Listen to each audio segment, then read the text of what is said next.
श्रीगुरुभ्यो नमः। हरिः ओम्। सृष्टिस्थित्यप्येहानियतिदुषितमो बन्धमोक्षाश्च यस्मात् अस्य श्रीब्रह्मरुद्रप्रभृतिसुरनरद्वीषशत्रुरात्मकस्य विष्णोर्व्यस्ताः समस्ताः सकलगुणनिधिः सर्वदोषव्यपेतः पूर्णानन्दाव्ययो यो गुरुरपि परमश्चिन्तयेतं महान्तम्। जन्माद्यस्य यतोन्मयादितरतश्चार्थेष्वभिज्ञस्वराट् तेने ब्रह्महृदाय आदिकवये मुह्यन्ति यं सूरयः तेजो वारिमृदां यथा विनिमयो यत्र त्रिसर्गो मृषा धाम्ना स्वेन सदा निरस्तकुहकं सत्यं परं धीमहि व्याप्तिर्यस्य निजे निजेन महसा पक्षे सपक्षे स्थितिर्व्यावर्तिश्च विपक्षतोऽथ विषये सक्तिर्न वैबान्ते नैवास्ति प्रतिपक्षयुक्तिरतुलं शुद्धं प्रमाणं समे भूयात्तत्त्वविनिर्णयाय भगवान् आनन्दतीर्थो मुनिः यं प्रव्रजन्तमनुपेतमपेतकृत्यं द्वैपायनो विरहकातरः जुहाव पुत्रेति तन्मयतया तरवोऽपि नेदुस्तं सर्वभूतहृदयं मुनिमानतोऽस्मि। नमोऽस्तु तात्विका देवा विष्णुभक्तिपरायणाः धर्ममार्गे प्रेरयन्तो भवन्तः सर्व एव हि। यस्य वाक्कामधेनुर्नः कामितार्थान् प्रयच्छति सेवेतं जय योगेन्द्रं कामबाणच्छिदं सदा नौमिन्याय सुधादिकृजयमणिं श्रीपादराट्सन्मणीन् व्यासार्यान् विविधागमाब्धिविहरान् श्रीवादिराजानपि वन्देऽहं सवरान् रघुत्तमगुरून् वैदग्ध्यवारां विधीन् श्रीसत्यवरदराघवेन्द्रमणिपान् सद्बोधसध्यानपान् विद्यायां विदुधाचार्यं वेदज्ञानाभ्यचन्द्रं दुर्मदध्वान्तमार्तण्डं सत्यध्यानमुनिं भजे सत्याभिज्ञकराब्जोत्थान् पञ्चाशत्वर्षपूजकान् सत्यप्रमोदतीर्थार्यान् नौमिन्यायसुधारतान् शास्त्रेषु बालकृष्वानं शास्त्रज्ञैश्च वत्सरं दीनभक्तोद्धारकरं सत्यात्मानं गुरुं भजे वेदेशमुनिसत्पादसेवासम्प्राप्तवैभवान् यादवार्यान् वरसुधा टीकाकारान्वयं नमः विद्यापीठोद्धातारं विद्यावारिधिचन्द्रं विद्यार्थिवत्सलं वन्दे महामहिमसद्गुरुम् आपादमौलिपर्यन्तं गुरूणां माकृतिं स्मरेत् तेन विघ्नाः प्रणश्यन्ति सिद्ध्यन्ति च मनोरथाः। श्रीगुरुभ्यो नमः। हरिः ओम्। स्वस्तिस्तु सताम् अखिलसन्मङ्गलानि सन्तु श्लोकैकश्रवणपठनमात्रेण कथावक्तुश्च श्रोतॄणां निखिलकलिकृतकल्मषापनोदनपटुतरे धर्माद्यखिलपुरुषार्थसाधनीभूते श्रीमद्भागवते अद्य कथाप्रारम्भे सति किञ्चित् पूर्वप्रमेयानुवादः। हरिः ओम्। हरिः ओम्। हरिः ओम्। ಕಳೆದ ದಿನ ದೇವತೆಗಳಿಗೆ ಬಂದ ಆಪತ್ತನ್ನು ಪರಿಹಾರ ಮಾಡುವುದಕ್ಕೋಸ್ಕರ ದೇವತೆಗಳು ವಿಶ್ವರೂಪಾಚಾರ್ಯನನ್ನ ಪುರೋಹಿತನನ್ನಾಗಿ ಸ್ವೀಕರಿಸಿ ನಾರಾಯಣ ವರ್ಣದ ಕವಚದಿಂದಾಗಿ ಅದರ ಒಂದು ರಕ್ಷಣೆಯಿಂದಾಗಿ ಮತ್ತೆ ತ್ರೈಲೋಕ್ಯ ಲಕ್ಷ್ಮಿಯನ್ನ ಸ್ವರ್ಗಾಧಿಪತ್ಯವನ್ನ ಇಂದ್ರ ಪಡೆದುಕೊಂಡ ಅಂತನ್ನುವುದನ್ನು, ಅದಾದ ಮೇಲೆ ತ್ವಷ್ಟ ಇವನು ತನ್ನ ಮಗ ವಿಶ್ವರೂಪಾಚಾರ್ಯ ಸತ್ತೋದ ಅನ್ನೋದಕ್ಕಾಗಿ ಯಜ್ಞವನ್ನು ಮಾಡಿ ವೃತ್ರಾಸುರನನ್ನು ಪಡೆದದ್ದು, ವೃತ್ರಾಸುರನ ಸಂಹಾರವನ್ನು ಮಾಡಿ ಇಂದ್ರ ಮಹೇಂದ್ರತ್ವವನ್ನು ಪಡೆದಂತಹ ಕಥೆ. ಷಷ್ಠಸ್ಕಂದದ ಕೊನೆಯ ಭಾಗದಲ್ಲಿ ದಿತಿದೇವಿ ತನಗೆ ತನ್ನ ಮಕ್ಕಳಿಗೆ ಜಯ ಆಗಬೇಕು ಅನ್ನೋದಕ್ಕಾಗಿ ಪುಂಸವನ ವ್ರತವನ್ನು ಮಾಡಿದ್ದು, ಆಗ ಹುಟ್ಟಿದ ಗರ್ಭವನ್ನು ಹುಟ್ಟೋಕ್ಕಿಂತ ಮೊದಲೇ ಅದನ್ನು ಭಾಗ ಮಾಡಿ 49 ಮರುದೇವತೆಗಳು ಹುಟ್ಟಿದಂತಹ ಕಥೆಯನ್ನು ಕೂಡ ತಿಳಿದಿದ್ದೇವೆ. ಸಪ್ತಮ ಸ್ಕಂದದಲ್ಲಿ ವಿಶೇಷವಾಗಿ ಅಸುರರಿಗೆ ಜಯವಾಗೋದಿಲ್ಲ, ಭಗವಂತ ದೇವತಾ ಪಕ್ಷಪಾತಿ ಅಂತನ್ನೂ ಆಕ್ಷೇಪಕ್ಕೆ ಉತ್ತರವನ್ನು ಕೊಡ್ತಾ ಪ್ರಹ್ಲಾದರಾಜರ ಚರಿತ್ರೆಯನ್ನು ತಿಳಿಸಿದ್ದು, ಅಲ್ಲಿ ನರಸಿಂಹದೇವರ ವಿಶೇಷವಾದಂತಹ ಅನುಗ್ರಹ ಪ್ರಹ್ಲಾದರಾಜರಿಗೆ ಯಾವ ರೀತಿ ಆಯಿತು ಅಂತನ್ನೋದನ್ನು, ಜೊತೆಗೆ ಪ್ರಹ್ಲಾದರಾಜರು ಯಾವ ರೀತಿಯಾಗಿ ಕೊಂಡಾಡಿ ಭಗವಂತನನ್ನು ಒಲಿಸಿದರು, ಶಾಂತಪಡಿಸಿದರು, ಈ ಪ್ರಮೇಯಗಳನ್ನೆಲ್ಲ ನಾವು ಕೇಳಿ ತಿಳಿದಿದ್ದೇವೆ. ಪರಮಾತ್ಮ ಮುಂದೆ ತ್ರಿಪುರದಾಹವನ್ನು ಮಾಡಿದಂತಹ ಕಥೆಯನ್ನು ತಿಳಿಸಿಕೊಡ್ತಾನೆ. ಮಯಾಸುರ ಅಂತ ಅಸುರ ಪಕ್ಷದಲ್ಲಿ ಒಬ್ಬ ಅಸುರ, ಮಾಯಾವಿ, ಅವನು ಎಲ್ಲ ಮಾಯೆಗಳನ್ನು ಬಲ್ಲ. ದೇವಾಸುರ ಸಂಗ್ರಾಮ ಆಗ್ತಾ ಇದ್ರೆ ಅಸುರರು ಯಾರ್ಯಾರು ಸಾಯ್ತಿದ್ರೋ ಅವನು ಒಂದು ಬಾವಿಯನ್ನು ನಿರ್ಮಾಣ ಮಾಡಿದ್ದ. 3 ಊರುಗಳು, ಅದರಲ್ಲಿ ಬಾವಿಗಳನ್ನು ನಿರ್ಮಾಣ ಮಾಡಿದ್ದಾನೆ. ಸನಿರ್ಮಮೆ ಪುರಸ್ತಿಸ್ರಹ ಹೈಮರೌಪ್ಯಾಯಸೈ ಸಿಯ ವಿಭು, ಬಂಗಾರದ ಊರೊಂದು, ಬೆಳ್ಳಿದೊಂದು, ಕಬ್ಬಿಣದ ಊರೊಂದು ಅಲ್ಲಿ ಮಾಡಿದ್ದಾನೆ. ಅಲ್ಲಿ ಭಾವಿಯನ್ನ ಕೂಪವನ್ನು ನಿರ್ಮಾಣ ಮಾಡಿ ಅಲ್ಲಿ ಸಿದ್ಧೌಷಧಗಳನ್ನು ಹಾಕಿ ಅದನ್ನು ಸಿದ್ಧಪಡಿಸಿದ್ದಾನೆ. ಯುದ್ಧದಲ್ಲಿ ಯಾವ್ಯಾವ ಅಸುರರು ಸಾಯಬೇಕೋ ಅವರ ದೇಹವನ್ನು ತಂದು ಈ ಕೂಪದಲ್ಲಿ ಹಾಕಿದರೆ ಸಾಕು, ಮತ್ತೆ ಮಾರನೇ ದಿವಸ ಅವರು ಎದ್ದು ಬಿಡು, ಮತ್ತೆ ಯುದ್ಧಕ್ಕೆ ಹೋಗೋ. ದೇವತೆಗಳಿಗೆ ಬಹಳ ಆಶ್ಚರ್ಯ ಆಯಿತು, ನಿನ್ನೆ ಇವನನ್ನೇ ಕೊಂದಿದ್ದೆ, ಮತ್ತೆ ಅವನೇ ಹೇಗೆ ಬಂದ ಅಂತ ಇವರಿಗೆ ಆಶ್ಚರ್ಯ. ಆಗ ಗೊತ್ತಾಯ್ತು ಅವರಿಗೆ ಇಂಥ ಒಂದು ಭಾವಿಯನ್ನು ನಿರ್ಮಾಣ ಮಾಡಿದ್ದಾರೆ, ಅಲ್ಲಿ ಸತ್ತವರು ಮತ್ತೆ ಎದ್ದು ಬರ್ತಾರೆ ಅಂತ ಅನ್ನೋದು ಗೊತ್ತಾಯಿತು. ಆಗ ಪರಮಾತ್ಮ ಹೇಳ್ತಾನೆ, ನಾನು ಗೋರೂಪ ಧಾರಣೆ ಮಾಡಿಕೊಂಡು ನಾನು ಆ ಊರಿನೊಳಗೆ ಪ್ರವೇಶ ಮಾಡ್ತೀನಿ, ಅಲ್ಲಿರುವ ಭಾವಿಯಲ್ಲಿರುವ ರಸವನ್ನೆಲ್ಲ ಕುಡಿದು ಬಿಡ್ತೇನೆ ಅಂತ ಹೇಳ್ತಾನೆ. ಆಯಿತು ಅಂತ ಹೇಳಿ ದೇವರು ಗೋರೂಪವನ್ನು ತೆಗೆದುಕೊಂಡು ಹೋಗ್ತಾರೆ. ಬ್ರಹ್ಮದೇವರು ವತ್ಸ ಆಗ್ತಾರೆ. ವತ್ಸ ಆಸೀತ್ ತದಾ ಬ್ರಹ್ಮ ಸ್ವಯಂ ವಿಷ್ಣುರಯಂ ಹಿ ಗೌಃ ಪ್ರವಿಶ್ಯ ತ್ರಿಪುರಂ ಕಾಲೇ ರಸಕೂಪಾಮೃತಂ ಪಪೌ. ಹೋಗಿ ಒಳಗೆ ಹೋಗ್ತಾ ಇದ್ರೆ ಯಾರೂ ತಡಿಲಿಲ್ಲ, ಆಕಳು ಅಂತ ಸುಮ್ಮನಿದ್ದಾರೆ. ಪರಮಾತ್ಮ ಒಳಗೆ ಹೋಗ್ತಾನೆ, ಹೋಗಿ ಆ ಎಲ್ಲ ಭಾವಿಯ ರಸವನ್ನೆಲ್ಲ ಕುಡಿದು ಬಿಡುತ್ತಾನೆ. ಆ ಹೊತ್ತಿಗೆ ಸರಿಯಾಗಿ ರುದ್ರದೇವರು ತಾವು ಬಂದು ಧನುಷ್ಪಾಣಿಗಳಾಗಿ ಎಲ್ಲರ ಸಂಹಾರವನ್ನು 3 ಊರನ್ನ ಸುಟ್ಟು ಹಾಕಿದ್ದಾರೆ ಅಂತನ್ನೋದಕ್ಕಾಗಿಯೇ ತ್ರಿಪುರಾರಿ ಅಂತ ಕರೀತಾರೆ ರುದ್ರದೇವರಿಗೆ. ಯಾಕೆ ಅಂದ್ರೆ ಈ 3 ಊರುಗಳನ್ನ ಸುಟ್ಟು ಹಾಕಿದ್ರು ಅಂತ ಅನ್ನೋದಕ್ಕಾಗಿ. ಶರಂ ಧನುಷಿ ಸಂಧಾಯ ಧೂರ್ಜಡಿರ್ ಜಗದೀಶ್ವರ ಭಗವತ್ ತೇಜಸಾ ಗುಪ್ತಃ ದದಾಹ ತ್ರಿಪುರಂ ನೃಪ. ಈ 3 ಊರನ್ನ ಸುಟ್ಟು ಹಾಕಿದ್ದಾರೆ ಅಂತ ತಿಳಿಸಿಕೊಡ್ತಾರೆ. ಅದಾದ ಮೇಲೆ ಬಹಳ ವಿಸ್ತಾರವಾಗಿ ವರ್ಣಾಶ್ರಮ ಧರ್ಮಗಳನ್ನೆಲ್ಲ ಈ ಸಪ್ತಮ ಸ್ಕಂದ ತಿಳಿಸಿಕೊಡುತ್ತದೆ. ಸಪ್ತಮ ಸ್ಕಂದದ ಕೊನೆಯ ಭಾಗದಲ್ಲಿ ನಾರದ ಋಷಿಗಳು ತಮ್ಮ ಪೂರ್ವ ವೃತ್ತಾಂತವನ್ನು ತಿಳಿಸಿಕೊಡ್ತಾರೆ. ಇವರು ಹಿಂದೆ ಗಂಧರ್ವರಾಗಿದ್ದರು, ಉಪಬರಹಣ ಅಂತ ಇವರ ಹೆಸರು. ನಾಮ್ನಾತೀತೆ ಮಹಾಕಲ್ಪೆ ಗಂಧರ್ವಾಣ ಸುಸಮ್ಮತಃ. ಎಲ್ಲ ಗಂಧರ್ವರಿಗೂ ಬೇಕಾದಂತಹ ಗಂಧರ್ವ ಉಪಬರಹಣ. ನೋಡ್ಲಿಕ್ಕೆ ಬಹಳ ಚಲುವ, ಸ್ತ್ರೀಯರಿಗೆಲ್ಲ ಮೋಹ ಬರುವಂತಹ ರೂಪ. ಅಂತೇನೆ ಅನೇಕ ಜನ ಕನ್ಯೆಯರು ಇವರ ಹಿಂದೆನೇ ಇರ್ತಾ ಇದ್ರು. ಸ್ತ್ರೀಣಾಂ ಪ್ರಿಯತಮೋ ನಿತ್ಯಂ ಮತ್ತದತ್ ಲಂಪಟ.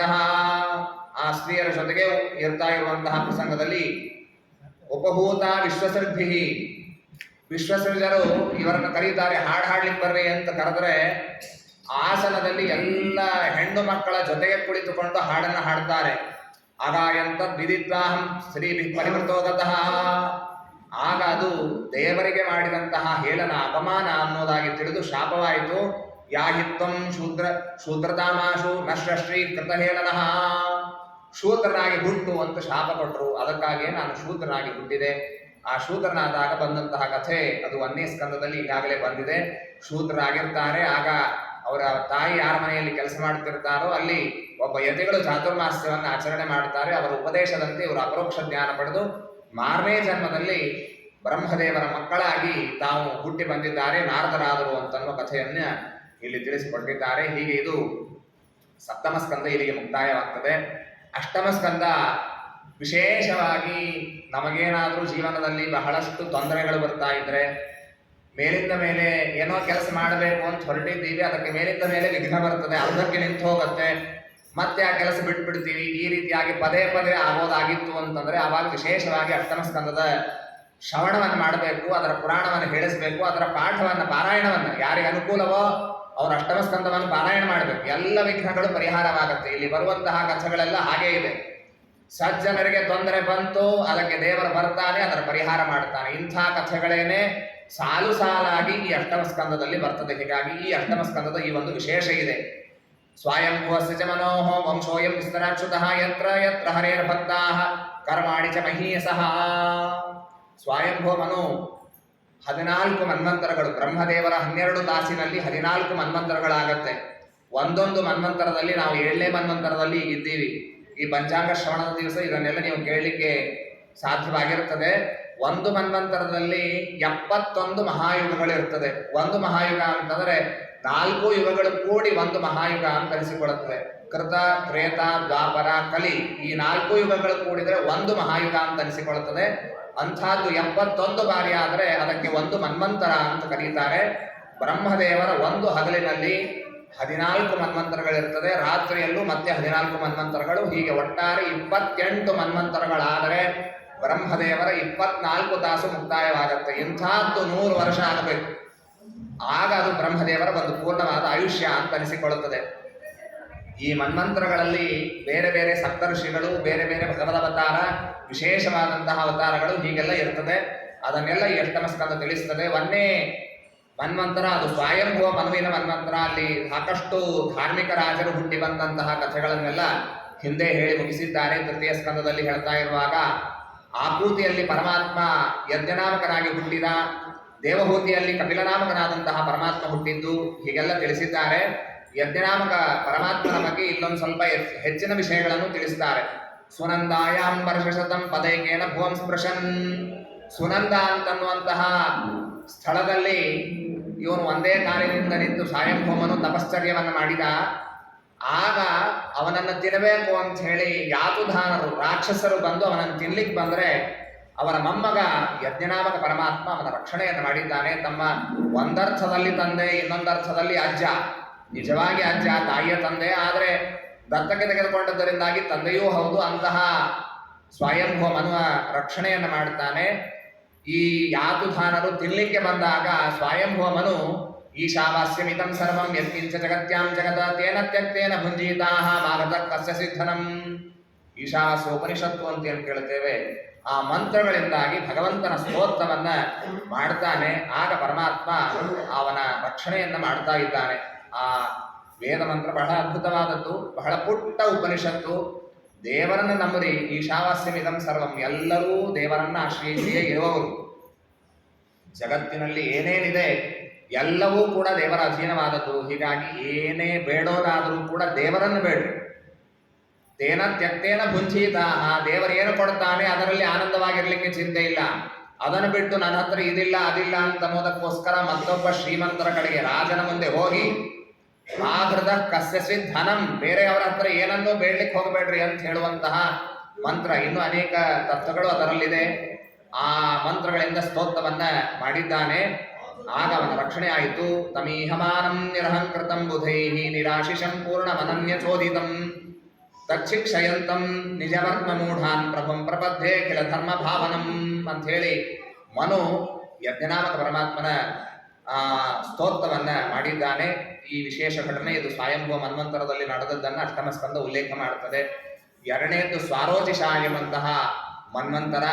ಅಲ್ಲಿ ಇಂದ್ರ ಪದವಿಗೆ ರೋಚನ ಎಂಬಂತಹ ದೇವತೆ ಇಂದ್ರ ಪದವಿಯನ್ನು ಅಲಂಕರಿಸ್ತಾನೆ. ಆ ಮನ್ವಂತರದಲ್ಲಿ ಆದಂತಹ ದೇವರ ಅವತಾರ ಅದು ವಿಭು ಅಂತನ್ನುವಂತಹ, ತಸ್ಯಾಂ ಜಜ್ಞೆ ತಥೋ ದೇವ ವಿಭುರಿತ್ಯಭಿವಿಶ್ರುತಃ, ವಿಭು ಅಂತ ಪ್ರಸಿದ್ಧಿ ಇದೆ. ಋಷಿಗಳ ಹೆಸರನ್ನೆಲ್ಲ ಹೇಳಿದ್ದಾರೆ. ವೇದಶಿರ, ತುಷಿತ ಹೀಗೆಲ್ಲ ಇರ್ತಾರೆ ಅಂತ ತಿಳಿಸಿದ್ದಾರೆ. ಮೂರನೇ ಮನ್ವಂತರ ಉತ್ತಮ ಎಂಬಂತಹ ಮನ್ವಂತರ. ಅಲ್ಲಿ ಇಂದ್ರ ಇವನು ಸತ್ಯಜಿತ್ ಅಂತನ್ನುವಂತಹ ದೇವತೆ ಇಂದ್ರ ಪದವಿಯನ್ನು ಅಲಂಕರಿಸಿದ್ದಾನೆ. ಧರ್ಮ ಹಾಗೂ ಸೂನೃತ ಅಂತನ್ನುವಂತಹ ದಂಪತಿಗಳಲ್ಲಿ ಪರಮಾತ್ಮ ಸತ್ಯಸೇನ ಎಂಬಂತಹ ಹೆಸರಿನಿಂದ ತಾನು ಹುಟ್ಟಿ ಬಂದಿದ್ದಾನೆ. ನಾಲ್ಕನೇ ಮನ್ವಂತರ ತಾಪಸ ಮನ್ವಂತರ ಅಂತ ಕರೀತಾರೆ. ಮನ್ವಂತರಕ್ಕೆ ಅಧಿಪತಿಯಾದವನ ಹೆಸರು ತಾಪಸ. ಯಾರ ಹೆಸರಿರ್ತದೋ ಆ ಮನ್ವಂತರ ಸ್ವಯಂಭವ ಮನ್ವಂತರ ಅಂತ ಹೇಳಿ ನಾವು ಹಿಂದೆ ಕರೆದ ಹಾಗೆ ಅದೇ ರೀತಿಯಾಗಿ ತಾಪಸ ಮನ್ವಂತರ ಅಂತಂದ್ರೆ ತಾಪಸ ಇವನು ಮನ್ವಂತರಕ್ಕೆ ಅಧಿಪತಿಯಾಗಿರ್ತಾನೆ. ತಾಪಸ ಬೇರೆ ಯಾರಲ್ಲ, ಭಗವಂತನ ಅವತಾರ, ಸಾಕ್ಷಾತ್ ದೇವರೇ ಅವತಾರ ಮಾಡಿ ತಾನು ತಾಪಸ ಅಂತ ಅವನು ಬಂದಿದ್ದಾನೆ. ಇದೇ ಮನ್ವಂತರದಲ್ಲಿ ಗಜೇಂದ್ರ ಮೋಕ್ಷವಾದದ್ದು. ಅವನೇ ಮನು, ಅವನೇ ಭಗವದ್ ಅವತಾರ. ಬೇರೆ ಎಲ್ಲ ಮನ್ವಂತರಗಳಲ್ಲಿ ಮನ್ವಂತರಾಧಿಪತಿ ಬೇರೆ, ಭಗವದ್ ಅವತಾರ ಬೇರೆ ಇರ್ತದೆ. ಆದರೆ ತಾಪಸ ಮನ್ವಂತರದಲ್ಲಿ ಮಾತ್ರ ಮನು ಪದವಿಯನ್ನು ಅಲಂಕರಿಸಿದವನು ಅವನೇ, ಭಗವದ್ ಅವತಾರನು ಅವನೇ. ಈ ರೀತಿಯಾಗಿದೆ. ಆ ಗಜೇಂದ್ರ ಮೋಚನೆಯಾದದ್ದನ್ನ ವಿಶೇಷವಾಗಿ ವಿಸ್ತಾರವಾಗಿ ತಿಳಿಸ್ತಾರೆ. ತ್ರಿಕೂಟ ಎಂಬಂತಹ ಪರ್ವತ ಇದೆ. 10,000 ಯೋಜನ ವಿಸ್ತೀರ್ಣವಾದಂತಹ ದೊಡ್ಡ ಪರ್ವತ ಇದು. ತಾವತಾ ವಿಸ್ತೃತ ಪರ್ಯಕ ತ್ರಿಭಿಶೃಂಗ ಪಯೋನಿಧಿಂ, 3 ದೊಡ್ಡ ದೊಡ್ಡ ಶೃಂಗಗಳಿದೆ. ಆ ರೀತಿಯಾಗಿರುವಂತಹದ್ದು. ಬೇರೆ ಬೇರೆ ಬೇರೆ ಗಿಡಗಳಿವೆ, ಗುಲ್ಮಗಳಿವೆ, ಬುಷ್ ಅಂತಾರಲ್ಲ ಇಂಗ್ಲಿಷ್ ಒಳಗೆ, ಅದೆಲ್ಲ ಇದೆ. ಅಲ್ಲಿ ನಾನಾ ವಿಧವಾದಂತಹ ವೃಕ್ಷಗಳಿಂದ ಶೋಭಿತವಾದದ್ದು.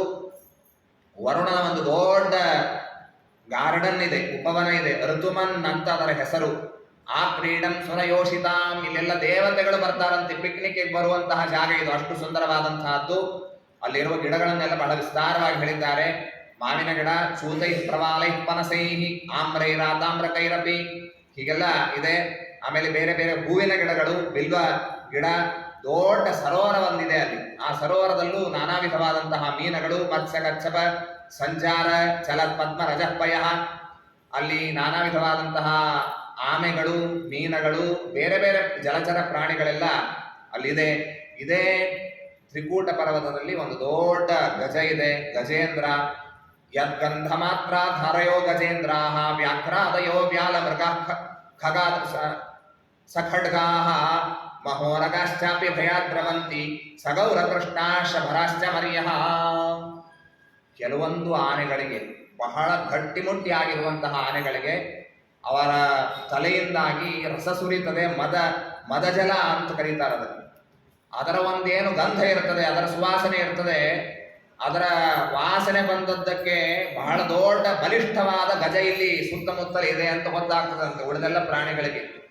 ಈ ಗಜೇಂದ್ರ ಎಷ್ಟು ಗಟ್ಟಿ ಇತ್ತು ಅಂತಂದ್ರೆ, ಆ ಮದಗಜದ ವಾಸನೆ ಬಂದದ್ದಕ್ಕೆ ಹುಲಿ ಸಿಂಹಗಳು ಓಡಿ ಹೋಗ್ತಿತ್ತಂತೆ. ಬೇಡ, ಇದು ಬಹಳ ದೊಡ್ಡ ಆನೆ ಇದೆ, ಇದರ ಹತ್ರ ಹೋದ್ರೆ ನಾವೇ ಸಾಯ್ತೀವಿ ಅಂತ ಅನ್ನುವ ನಿಟ್ಟಿನಲ್ಲಿ ಹುಲಿ ಸಿಂಹಗಳು ಓಡಿ ಹೋಗಬೇಕು. ಮಹೋರಗಾಶ್ಚಾಪಿ ಭಯಾದ್ರವಂತಿ, ಭಯದಿಂದ ಓಡಿ ಹೋಗ್ತಿತ್ತಂತೆ. ಈ ರೀತಿಯಾಗಿ ಒಂದು ದೊಡ್ಡ ಹಿಂಡನ್ನ ಆಳುವ, ಅದರ ನೇತ ಆದಂತಹ ಈ ಗಜೇಂದ್ರ ಇದ್ದಾನೆ. ಒಂದು ಸರಿ ಈ ಸರೋವರಕ್ಕೆ ಬಂದು ಅಲ್ಲಿ ಸ್ನಾನವನ್ನು ಮಾಡ್ತಾ ಇದ್ದಾರೆ. ಎಲ್ಲ ಗಜಗಳು ಸ್ನಾನವನ್ನು ಮಾಡ್ತಾ ಇದೆ.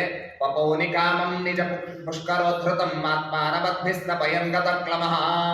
ಸೊಂಡಿಲಿನಿಂದ ನೀರನ್ನ ಎತ್ತಿ ತನ್ನ ಮೈ ಮೇಲೆ ಹಾಕಿಕೊಂಡು ಬೇರೆ ಗಜಗಳಿಗೂ ಹಾಕ್ತಾ ಹಾಕ್ತಾ ಆನಂದದಿಂದ ಸರೋವರದಲ್ಲೇ ಗಜೇಂದ್ರ ಸ್ನಾನವನ್ನು ಮಾಡ್ತಾ ಇದ್ದಾನೆ. ಭಾಗವತ ಹೇಳುತ್ತದೆ, ಯಾವ ರೀತಿಯಾಗಿ ಗೃಹಸ್ಥನಾದಂತಹ ವ್ಯಕ್ತಿ ತಾನು ತನ್ನ ಹೆಂಡತಿ ಮಕ್ಕಳು ಜೊತೆಗಿರಬೇಕು, ಆ ರೀತಿಯಾಗಿ ಗಜೇಂದ್ರ ತಾನು ಇದ್ದಾನೆ. ಉಳಿದೆಲ್ಲ ಗಜಗಳು ಎದ್ದು ಹೋದರೂ ಕೂಡ ಇದು ನೀರಿನಿಂದ ಬಹಳ ಹೊತ್ತಾದರೂ ಎದ್ದು ಹೋಗಲಿಲ್ಲ. ಆಗ ಹೊರಗೆ ಹೋಗಬೇಕು ಅಂತಂದ್ರೆ ಸರಿಯಾಗಿ ಮೊಸಳೆ ಬಂದು ಕಾಲನ್ನ ಹಿಡಿದಿದೆ. ಹೊರಗೆ ಹೋಗ್ಲಿಕ್ಕೆ ಗಜೇಂದ್ರನ ಪ್ರಯತ್ನ, ಒಳಗೆ ಸೆಳಿಬೇಕು ಅಂತ ಈ ಮೊಸಳೆಯ ಪ್ರಯತ್ನ, ಇಬ್ಬರೂ ವಿಫಲರಾಗಿದ್ದಾರೆ. ಹೊರಗೆ ಬರಲಿಕ್ಕೆ ಇದ್ದ ಗಜೇಂದ್ರನಿಗೆ ಸಾಧ್ಯವಾಗ್ತಾ ಇಲ್ಲ, ಪೂರ್ಣ ಒಳಗೆಳಿಲಿಕ್ಕೆ ಆ ಮೊಸಳೆಗೆ ಸಾಧ್ಯವಾಗ್ತಾ ಇಲ್ಲ. ನಮ್ಮ ಸಂಸ್ಕೃತ ಸುಭಾಷಿತದಲ್ಲಿ ಹೇಳ್ತಾ ಇರುವಾಗ, ಮೊಸಳೆ ನೆಲದ ಮೇಲೆ ಇದ್ದರೆ ಅದಕ್ಕೆ ಬಲ ಇರೋದಿಲ್ಲಂತ, ಸಣ್ಣ ನಾಯಿಯೂ ಬಂದು ಅದನ್ನು ಹೊಡಿಬಹುದಂತ. ಆದರೆ ಅದೇ ನೀರಿನೊಳಗಿತ್ತು ಅಂತಂದ್ರೆ ಗಜೇಂದ್ರ ಮಬ್ಬಿ ಕರ್ಷತಿ, ದೊಡ್ಡ ದೊಡ್ಡ ಆನೆ ಇದ್ರೂ ಒಳಗೆಳೀತದೆ, ಅಷ್ಟು ಬಲ ಅದಕ್ಕೆ ನೀರಿನಲ್ಲಿ ಇರುವಾಗ ಬರ್ತದಂತ. ಆದ್ರೆ ಈ ಗಜೇಂದ್ರ ಏನಿದ್ದಾನೆ, ಇದಕ್ಕೂ ಬಹಳ ಬಲ ಇತ್ತು ಅನ್ನೋದಕ್ಕಾಗಿ ಎಳಿಲಿಕ್ಕೆ ಆಗ್ಲಿಲ್ಲ. ಇತ್ತ ಇವನಿಗೂ ಆಗ್ಲಿಲ್ಲ. ಎಷ್ಟು ವರ್ಷ ಹೋಯ್ತು ಅಂದ್ರೆ ಸಹಸ್ರಂ ವ್ಯಗಮನ್, 1000 ವರ್ಷ ಕಳೆದರೂ ಕೂಡ ಯಾರೂ ಸೋಲ್ತಾ ಇಲ್ಲ. ಈ ಆನೆ ಹೋದ್ರೆ ಹೋಯ್ತು, ಬೇರೆ ಬೇಟೆ ಹಿಡಿಯೋಣ ಅಂತ ಅದು ಬಿಡ್ತಾ ಇಲ್ಲ. ಇದಂತೂ ಇದಕ್ಕೇನು ಬೇರೆ ಗತಿ ಇರಲಿಲ್ಲ, ಸೋತ್ ಹೋಗಿ ಇದು ಕೈ ಬಿಡಲಿಲ್ಲ. ಈ ರೀತಿಯಾಗಿದೆ.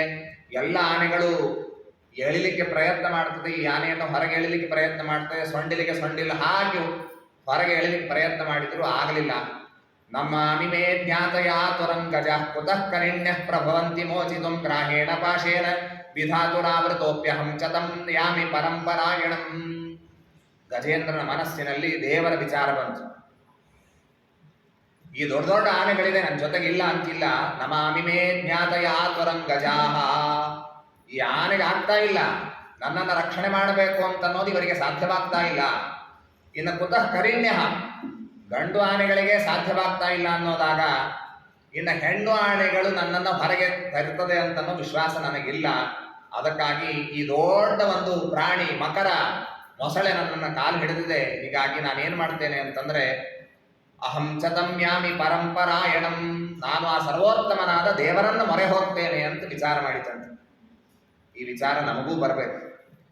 ಪ್ರಾಯಶಃ ನಮಗೆಲ್ಲ ಇರ್ತದೆ, ನಮಗೆ ನೋಡ್ಕೊಳ್ಳಿಕ್ಕೆ ನನ್ನ ಮಗ ಇದ್ದಾನೆ, ಸೊಸೆ ಇದ್ದಾನೆ, ತಮ್ಮ ಇದ್ದಾನೆ, ಗೆಳೆಯರಿದ್ದಾರೆ, ಇವರೆಲ್ಲರೂ ಕೂಡ ನಶ್ವರರು. ಕಾಲ ಬಂದಾಗ ನಮ್ಮ ರಕ್ಷಣೆ ಮಾಡ್ತಾರೆ ಅಂತ ಹೇಳಿಕ್ಕೆ ಆಗುವುದಿಲ್ಲ, ಅಥವಾ ಅವರಿಗೂ ರಕ್ಷಣೆ ಮಾಡ್ಲಿಕ್ಕೆ ಸೀಮೆ ಇರ್ತದೆ. ಆ ಸೀಮೆ ಮೀರಿತು ಅಂತಂದ್ರೆ ಸ್ವಲ್ಪ ಮಾಡ್ತೇನ್ರಿ ನಾನು, ನಿಮಗೊಂದು 10,000 ರೂಪಾಯಿ ಬೇಕಾ ಕೊಡ್ತೀನಿ ಅಂತಂತ, 10 ಲಕ್ಷ ರೂಪಾಯಿ ಬೇಕು ಅಂದ್ರೆ ಆಗೋದಿಲ್ಲ ಅಂತಂತ. ಹೀಗಾಗಿ ಉಳಿದ ಯಾರೂ ಕೂಡ ನಮ್ಮನ್ನ ರಕ್ಷಣೆ ಮಾಡುವವರಲ್ಲ, ನಮ್ಮನ್ನ ನಿಜವಾಗಿ ರಕ್ಷಣೆ ಮಾಡುವವ ಪರಮಾತ್ಮ ಅಂತನ್ನುವ ಭಾವನೆ ಎಲ್ಲಿವರೆಗೆ ನಮಗೆ ಬರೋದಿಲ್ವೋ ಅಲ್ಲಿವರೆಗೆ ದೇವರು ಬರೋದಿಲ್ಲ. ಗಜೇಂದ್ರನಿಗೆ ಬಂದ, ನಮಗೆ ಬರೋದಿಲ್ಲ. ಯಾಕೆ ಅಂದ್ರೆ ನಮಗೆ ಅಭಿಮಾನ ಇದೆ, ನಾನೇ ನೋಡ್ಕೊಳ್ತೀನಿ ಅಂತಂತೀವಿ ನಾವು. ನಮಗೆ ಬೇರೆಯವ್ರು ಬೇಕಾಗಿಲ್ಲ. ಇನ್ನೂ ಗಟ್ಟಿಮುಟ್ಟಿ ಇದ್ದಾಗ ನಮಗೆ ಯಾರು ಬೇಕಾಗಿಲ್ಲ ರೀ, ನಮ್ಮ ರಕ್ಷಣೆ ನಾವು ಮಾಡ್ಕೊಳ್ಳಿಕ್ಕೆ ಸಮರ್ಥರು ಅಂತನ್ನುವ ಒಂದು ಅಭಿಮಾನದಲ್ಲಿ ನಾವಿರುತ್ತೇವೆ. ಆ ಅಭಿಮಾನ ಇರೋವರೆಗೆ ದೇವರು ಬರೋದಿಲ್ಲ. ಎಲ್ಲಿವರೆಗೆ ಭಕ್ತಿಯಿಂದ ಅತ್ಯಂತ ವಿನಮ್ರರಾಗಿ ನಾವು ದೇವರಿಗೆ ಮೊರೆ ಹೋಗೋದಿಲ್ಲ, ಅಲ್ಲಿವರೆಗೆ ಅವನು ತಂದು ನೋಡ್ಕೊಳ್ತೀನಿ ಅಂತ ಹೇಳಿದ್ದಾನಲ್ಲಿ ನಾನ್ಯಾಕೆ ಹೋಗ್ಬೇಕು ಅಂತಂತಾನೆ ದೇವರು. ಯಃ ಕಶ್ಚನೇಶೋ ಬಲಿನೋಂತಕೋರಗಾತ ಪ್ರಚಂಡ ವೇಗಾದ ಅಭಿಧಾವತೋ ಭೃಶಂ ಭೀತಂ ಪ್ರಪನ್ನಂ ಪರಿಪಾತಿ ಯದ್ಭವ ಭಯಾತ್ ಮೃತ್ಯು ಪ್ರಧಾವತ್ಯರಣಂ ತಮೀಮಹಿ. ಯಾವ ದೇವರಿಂದ ಮರಣ ಹೆದರಿ ದೂರ ಹೋಗ್ತದೆ, ಮಹಾ ಬಲಿಷ್ಠರು ದೇವರ ಮುಂದೆ ವ್ಯರ್ಥರಾಗಿ ಹೋಗ್ತಾರೆ, ಅಂತಹ ಪರಮಾತ್ಮನನ್ನು ನಾನು ಮೊರೆ ಹೋಗ್ತೀನಿ ಅಂತ ಈ ರೀತಿಯಾಗಿ ದೇವರನ್ನು ನೆನೆಸಿ ದೇವರ ಜಪವನ್ನು ಮಾಡ್ತಾ ಇದ್ದಾನೆ. ಜಜಾಪ ಪರಮಂ ಜಾಪ್ಯಂ ಪ್ರಾಗ್ಜನ್ಮನ್ಯನುಶಿಕ್ಷಿತಂ ಓಂ ನಮೋ ಭಗವತೆ ತಸ್ಮೈ ಯತ ಏತಚ್ಚ ಚಿದಾತ್ಮಕಂ ಪುರುಷಾಯಾದಿ ಬೀಜಾಯ ಪರೇಶಾಯ ಹಿ ಧೀಮಹಿ ಅಂತ ಹೇಳಿ ಹಿಂದಿನ ಜನ್ಮದಲ್ಲಿ ಏನನ್ನ ಕಲಿತಿದ್ದ ಶಾಸ್ತ್ರ ತತ್ವಜ್ಞಾನ ಆಗಿತ್ತು, ಅದು ಈಗ ಬಳಕೆಗೆ ಬಂತು, ಉಪಯೋಗಕ್ಕೆ ಬಂತು. ಅದನ್ನು ನೆನೆಸಿ ನಿಜವಾಗಿ ಈ ಎಲ್ಲ ಅರ್ವಾಕ್ ಸ್ರೋತಸ್ ಪ್ರಾಣಿಗಳೇನಿರ್ತದೆ ಅದಕ್ಕೆ ಸ್ವಲ್ಪ ಜ್ಞಾನ ಇರ್ತದೆ, ಇದನ್ನು ತಿನ್ನಬೇಕು, ಇದನ್ನು ಬಿಡಬೇಕು, ಸ್ವಲ್ಪ ಸಣ್ಣ ಪುಟ್ಟ ಧ್ಯಾನಗಳಿರ್ತದೆ ಹೊರತು ಈ ಎಲ್ಲ ಧ್ಯಾನ ಮಾಡೋದು, ದೇವರನ್ನು ನೆನೆಸೋದು ಇಂಥದ್ದೆಲ್ಲ ನಿಜವಾಗಿ ಬರೋದಿಲ್ಲ. ಈ ಗಜೇಂದ್ರನಿಗೆ ಮಾತ್ರ ಹಿಂದಿನ ಜನ್ಮದಲ್ಲಿ ತಾನು ಏನನ್ನ ಕಲ್ತಿದ್ದ ಅದು ಮುಂದುವರೆದು ಬಂದಿದೆ. ನಮ್ಮ ಶಾಸ್ತ್ರ ಇದು ವೈದಿಕ ಸಂಪ್ರದಾಯದಲ್ಲಿ ಹೇಳೋದೇನು ಅಂದ್ರೆ, ಜನ್ಮಾಂತರವನ್ನ ಒಪ್ಪಿ ಹಿಂದಿನ ಜನ್ಮದ ಕೆಲವು ಸಂಸ್ಕಾರಗಳು ನಮಗೆ ಬರ್ತದೆ ಅಂತೇನೆ ಈ ಜನ್ಮದಲ್ಲಿ ದೃಢವಾಗಿ ಶಾಸ್ತ್ರವನ್ನು ಓದಿದರೆ ಅದರ ಸ್ವಲ್ಪ ಸಂಸ್ಕಾರ ಮಾರನೇ ಜನ್ಮದಲ್ಲಿ ಬಂದು ನಾವು ಇನ್ನೂ ಮುಂದೆ ಹೋಗ್ಲಿಕ್ಕೆ, ಆ ಸಾಧನ ಮಾರ್ಗದಲ್ಲಿ ನಾವು ಮುನ್ನುಗ್ಲಿಕ್ಕೆ ಇನ್ನೂ ಅನುಕೂಲವಾಗುತ್ತೆ ಅನ್ನೋದಕ್ಕಾಗಿ ಹೆಚ್ಚಿನ ಶಾಸ್ತ್ರವನ್ನ ಅಧ್ಯಯನ ಮಾಡಿ ಅದರ ಜ್ಞಾನವನ್ನ ನಾವು ಶೇಖರಣೆ ಮಾಡಿ ಇಡಬೇಕು. ಆ ನಿಟ್ಟಿನಲ್ಲಿ ಇವನು ಮಾಡಿದ್ದಾನೆ. ಆ ಭಗವಂತನನ್ನು ದಿವ್ಯವಾಗಿ ಸ್ತೋತ್ರ ಮಾಡಿದ. ನಯಸ್ಯ ದೇವಾನುಶಯ ಪದಂ ವಿದುರ್ಜಂತು ಪುನಃ ಕೋರಹತಿ ಗಂತು ಮೀರಿತು ಯಥಾ ನಟಸ್ಯಾಕೃತಿಭಿರ್ವಿಚೇಷ್ಟತೋ ದುರತ್ಯಯಾನುಕ್ರಮಣ ಸಮಾವತು. ಈ ಪರಮಾತ್ಮನನ್ನ ಪೂರ್ಣವಾಗಿ ತಿಳಿದವರೇ ಇಲ್ಲ. ಯಾವ ವೇದ ದೇವರನ್ನು ತಿಳಿಸ್ಲಿಕ್ಕೆ ಹೊರಟಿದೆ, ಅದೇ ವೇದ ಒಂದು ಮಟ್ಟಕ್ಕೆ ದೇವರನ್ನು ಹೇಳಿ ಅದು ಕೈ ಚೆಲ್ಲಿ ಬಿಡುತ್ತದೆ, ಆಗೋದಿಲ್ಲ ನನಗೆ ಮುಂದೆ ಅಂತಂತದೆ. ಯಥೋ ವಾಚೋ ನಿವರ್ತಂತೆ ಅಪ್ರಾಪ್ಯ ಮನಸಾ ಸಹ. ವೇದ ಹೇಳ್ತದೆ ನನಗೆ ಹೇಳಿಕ್ಕೆ ಆಗೋದಿಲ್ಲ, ಪೂರ್ಣವಾಗಿ ದೇವರನ್ನು ಹೇಳಿಕ್ಕೆ ಆಗೋದಿಲ್ಲ, ಅಷ್ಟು ಗಹನ ಇದ್ದಾನೆ ದೇವರು ಅಂತಂತ. ಆ ಮಾತನ್ನು ಗಜೇಂದ್ರ ಹೇಳ್ತಾ ಇದ್ದಾನೆ. ದೇವರನ್ನ ಪೂರ್ಣವಾಗಿ ತಿಳಿದವರು ಇಲ್ವೇ ಇಲ್ಲ, ಅಂತಹ ಮಹಾತ್ಮೆ ನಿಂದಿದೆ. ತಿಳಿದವರೇ ಇಲ್ಲ ಅಂತಂದ್ಮೇಲೆ ಹೇಳೋರು ಇನ್ನೂ ದೂರ. ಆದ್ದರಿಂದ ಯಥಾ ನಟಸ್ಯಾಕೃತಿಭಿರ್ವಿಚೇಷ್ಟತಃ. ನಾಟಕ ಮಾಡುವವರು ಒಂದು ಡ್ರೆಸ್ ಹಾಕೊಂಡು ಬಂದಿರ್ತಾನೆ, ಗಂಡಿನ ವೇಷ ಹಾಕೊಂಡು ಬಂದಿರ್ತಾನೆ, ಆ ಪಾತ್ರ ಮುಗಿಯಿತು ಅಂತಂದ್ರೆ ಮನೆ ಹಿಂದೆ ಹೋಗ್ತಾನೆ, ಮತ್ತೆ ಮತ್ತೊಂದು ಹೆಣ್ಣಿನ ವೇಷ ಹಾಕಿಕೊಂಡು ಮತ್ತೆ ಬರ್ತಾನೆ. ಹಾಗಿದ್ದ ಹಾಗೆ ದೇವರು ಇವನು ನಾಟಕ ಮಾಡ್ತಾನೆ. ಅವನಿಗೆ ಯಾವ ಜನ್ಮ ಇಲ್ಲ, ಏನಿಲ್ಲ. ಬೇಕು ಅಂತ ಅನಿಸಿತು ರಾಮಾವತಾರ, ಬೇಕು ಅಂತ ಅನಿಸಿತು ಕೃಷ್ಣಾವತಾರ, ಹೀಗೆ ತೆಗೆದುಕೊಳ್ತಾ ಹೋಗ್ತಾನೆ. ಅಂತಹ ಸ್ವತಂತ್ರ ಪರಮಾತ್ಮ ಅಂತ ಹೀಗೆ ದೇವರ ಸ್ತೋತ್ರವನ್ನ ಮಾಡಿ ಆ ಪರಮಾತ್ಮನೇ ನನ್ನ ರಕ್ಷಣೆಯನ್ನ ಮಾಡಲಿ. ಏಕಾಂತಿನೋ ಯಸ್ಯ ನ ಕಿಂಚನಾರ್ಥಂ ವಾಂಛಂತಿ ವೈ ಭಗವತ್ ಪ್ರಧಾನಾಃ ಅತ್ಯದ್ಭುತಂ ಯಚ್ಚರಿತಂ ಸುಮಂಗಲಂ ಗಾಯಂತ ಆನಂದ ಸಮುದ್ರಮಗ್ನಾಃ. ಭಗವಂತನ ಭಕ್ತರು ಹೇಗಿರ್ತಾರೆ ಅಂದ್ರೆ ಏಕಾಂತ ಭಕ್ತರು ಅಂತಿದ್ದಾರೆ. ಅವರಿಗೇನು ಬೇಕಾಗಿಲ್ಲ, ದೇವರನ್ನು ಬಿಟ್ಟರೆ ಬೇರೆ ಏನೂ ಅಪೇಕ್ಷೆ ಇಲ್ಲ. ಅಂಥವರು ಅವರು ಸ್ವರ್ಗವನ್ನು ಇಚ್ಛಿಸೋದಿಲ್ಲ, ಬೇರೆ ಏನನ್ನೂ ಅಪೇಕ್ಷಿಸೋದಿಲ್ಲ. ಆ ದೇವರ ಮಹಾತ್ಮ್ಯವನ್ನು ಕೇಳಬೇಕು, ಮಂಗಲಕರವಾದಂತಹ ಭಗವಂತನ ಮಹಾತ್ಮ್ಯವನ್ನು ಕೇಳಬೇಕು ಅಂತ ಅದನ್ನೇ ಕೇಳ್ತಾ ಗಾಯಂತ ಆನಂದ ಸಮುದ್ರ ಮಗ್ನಾಹ. ಆ ದೇವರನ್ನೇ ಕೊಂಡಾಡ್ತಾ ಅದರ ಆನಂದದಲ್ಲೇ ಮಗ್ನರಾಗಿ ಇರುವಂತಹ ಜನರಿದ್ದಾರೆ. ಅಂತಹ ಭಗವಂತನ ಮಹಾತ್ಮ್ಯವಿದೆ ಅಂತ ಈ ರೀತಿಯಾಗಿ ಇನ್ನೂ ವಿಶೇಷವಾಗಿ ಸ್ತೋತ್ರವನ್ನು ಮಾಡಿದ್ದಾರೆ. ನಾಯಂ ವೇದ ಸಮಾತ್ಮಾನಂ ಯಚ್ಛಕ್ತ್ಯಾಹಂ ಧಿಯಾಹತಃ. ಆಗ ಪರಮಾತ್ಮ ಇವನ ರಕ್ಷಣೆಯನ್ನು ಮಾಡಬೇಕು ಅಂತ ಹೇಳಿ ಆ ಗರುಡನ ಮೇಲೆ ಕುಳಿತುಕೊಂಡು ಪರಮಾತ್ಮ ಬರ್ತಾ ಇದ್ದಾನೆ. ಛಂದೋಮಯೇನ ಗರುಡೇನ ಸಮುಖ್ಯಮಾನಶ್ಚಕ್ರಾಯುಧೋ ಭಗವದಾಶು ಯಥೋ ಗಜೇಂದ್ರ ಸ್ವಂತ ಸರಸ್ಯುರುಬಲೇನ ಗೃಹೀತಾರ್ಥೋ ದೃಷ್ಟ್ವಾ ಗರುತ್ಮತಿ ಹರಿಂಖ ಉಪಾತ್ತ ಚಕ್ರಂ. ಕೈಯಲ್ಲಿ ಶಂಖ ಚಕ್ರ ಗದಾ ಪದ್ಮಗಳನ್ನು ಹಿಡಿದುಕೊಂಡು ಗರುಡನ ಮೇಲೆ ಕುಳಿತುಕೊಂಡು ಪರಮಾತ್ಮ ಕೂಡಲೇ ಬಂದಿದ್ದಾನೆ. ಗಜೇಂದ್ರನನ್ನು ಮೋಚನೆ ಮಾಡಬೇಕು ಅಂತ ಬಂದಿದ್ದಾನೆ ಪರಮಾತ್ಮ. ದಾಸರಾಯರು ಹೇಳ್ತಾರಲ್ಲ, ಮಡದಿಗೂ ಹೇಳದೆ ದುಡುದುಡು ಓಡಿ ಬಂದ ಅಂತಂತಾರೆ ನೋಡ್ರಿ. ಭಕ್ತನನ್ನ ರಕ್ಷಣೆ ಮಾಡಬೇಕಾದ್ರೆ ಪರಮಾತ್ಮ ಅತ್ಯಂತ ಆತುರನಾಗಿ ಗಡಿಬಿಡಿಯಿಂದ ತಾನು ಬಂದಿದ್ದಾನೆ. ಗರುಡನ ಹೆಗಲ ಏರಿ ಪರಮಾತ್ಮ ಬಂದಿದ್ದಾನೆ, ಕೈಯಲ್ಲಿ ಚಕ್ರವನ್ನ ಹಿಡಿದಿದ್ದಾನೆ. ಆ ಮಕರ ಏನಿದೆ ಮೊಸಳೆ, ಅದನ್ನ ಕತ್ತರಿಸಿ ಪರಮಾತ್ಮ ಗಜೇಂದ್ರನನ್ನ ರಕ್ಷಣೆ ಮಾಡಿದ್ದಾನೆ. ಏನು ಕೊಡಬೇಕು ಗೊತ್ತಾಗ್ಲಿಲ್ಲ. ಉತ್ಕ್ಷಿಪ್ಯ ಸಾಂಬುಜಕರಂ ಗಿರಮಾಹ ಕೃಚ್ಛ ನಾರಾಯಣಾಖಿಲ ಗುರೋ ಭಗವನ್ ನಮಸ್ತೆ.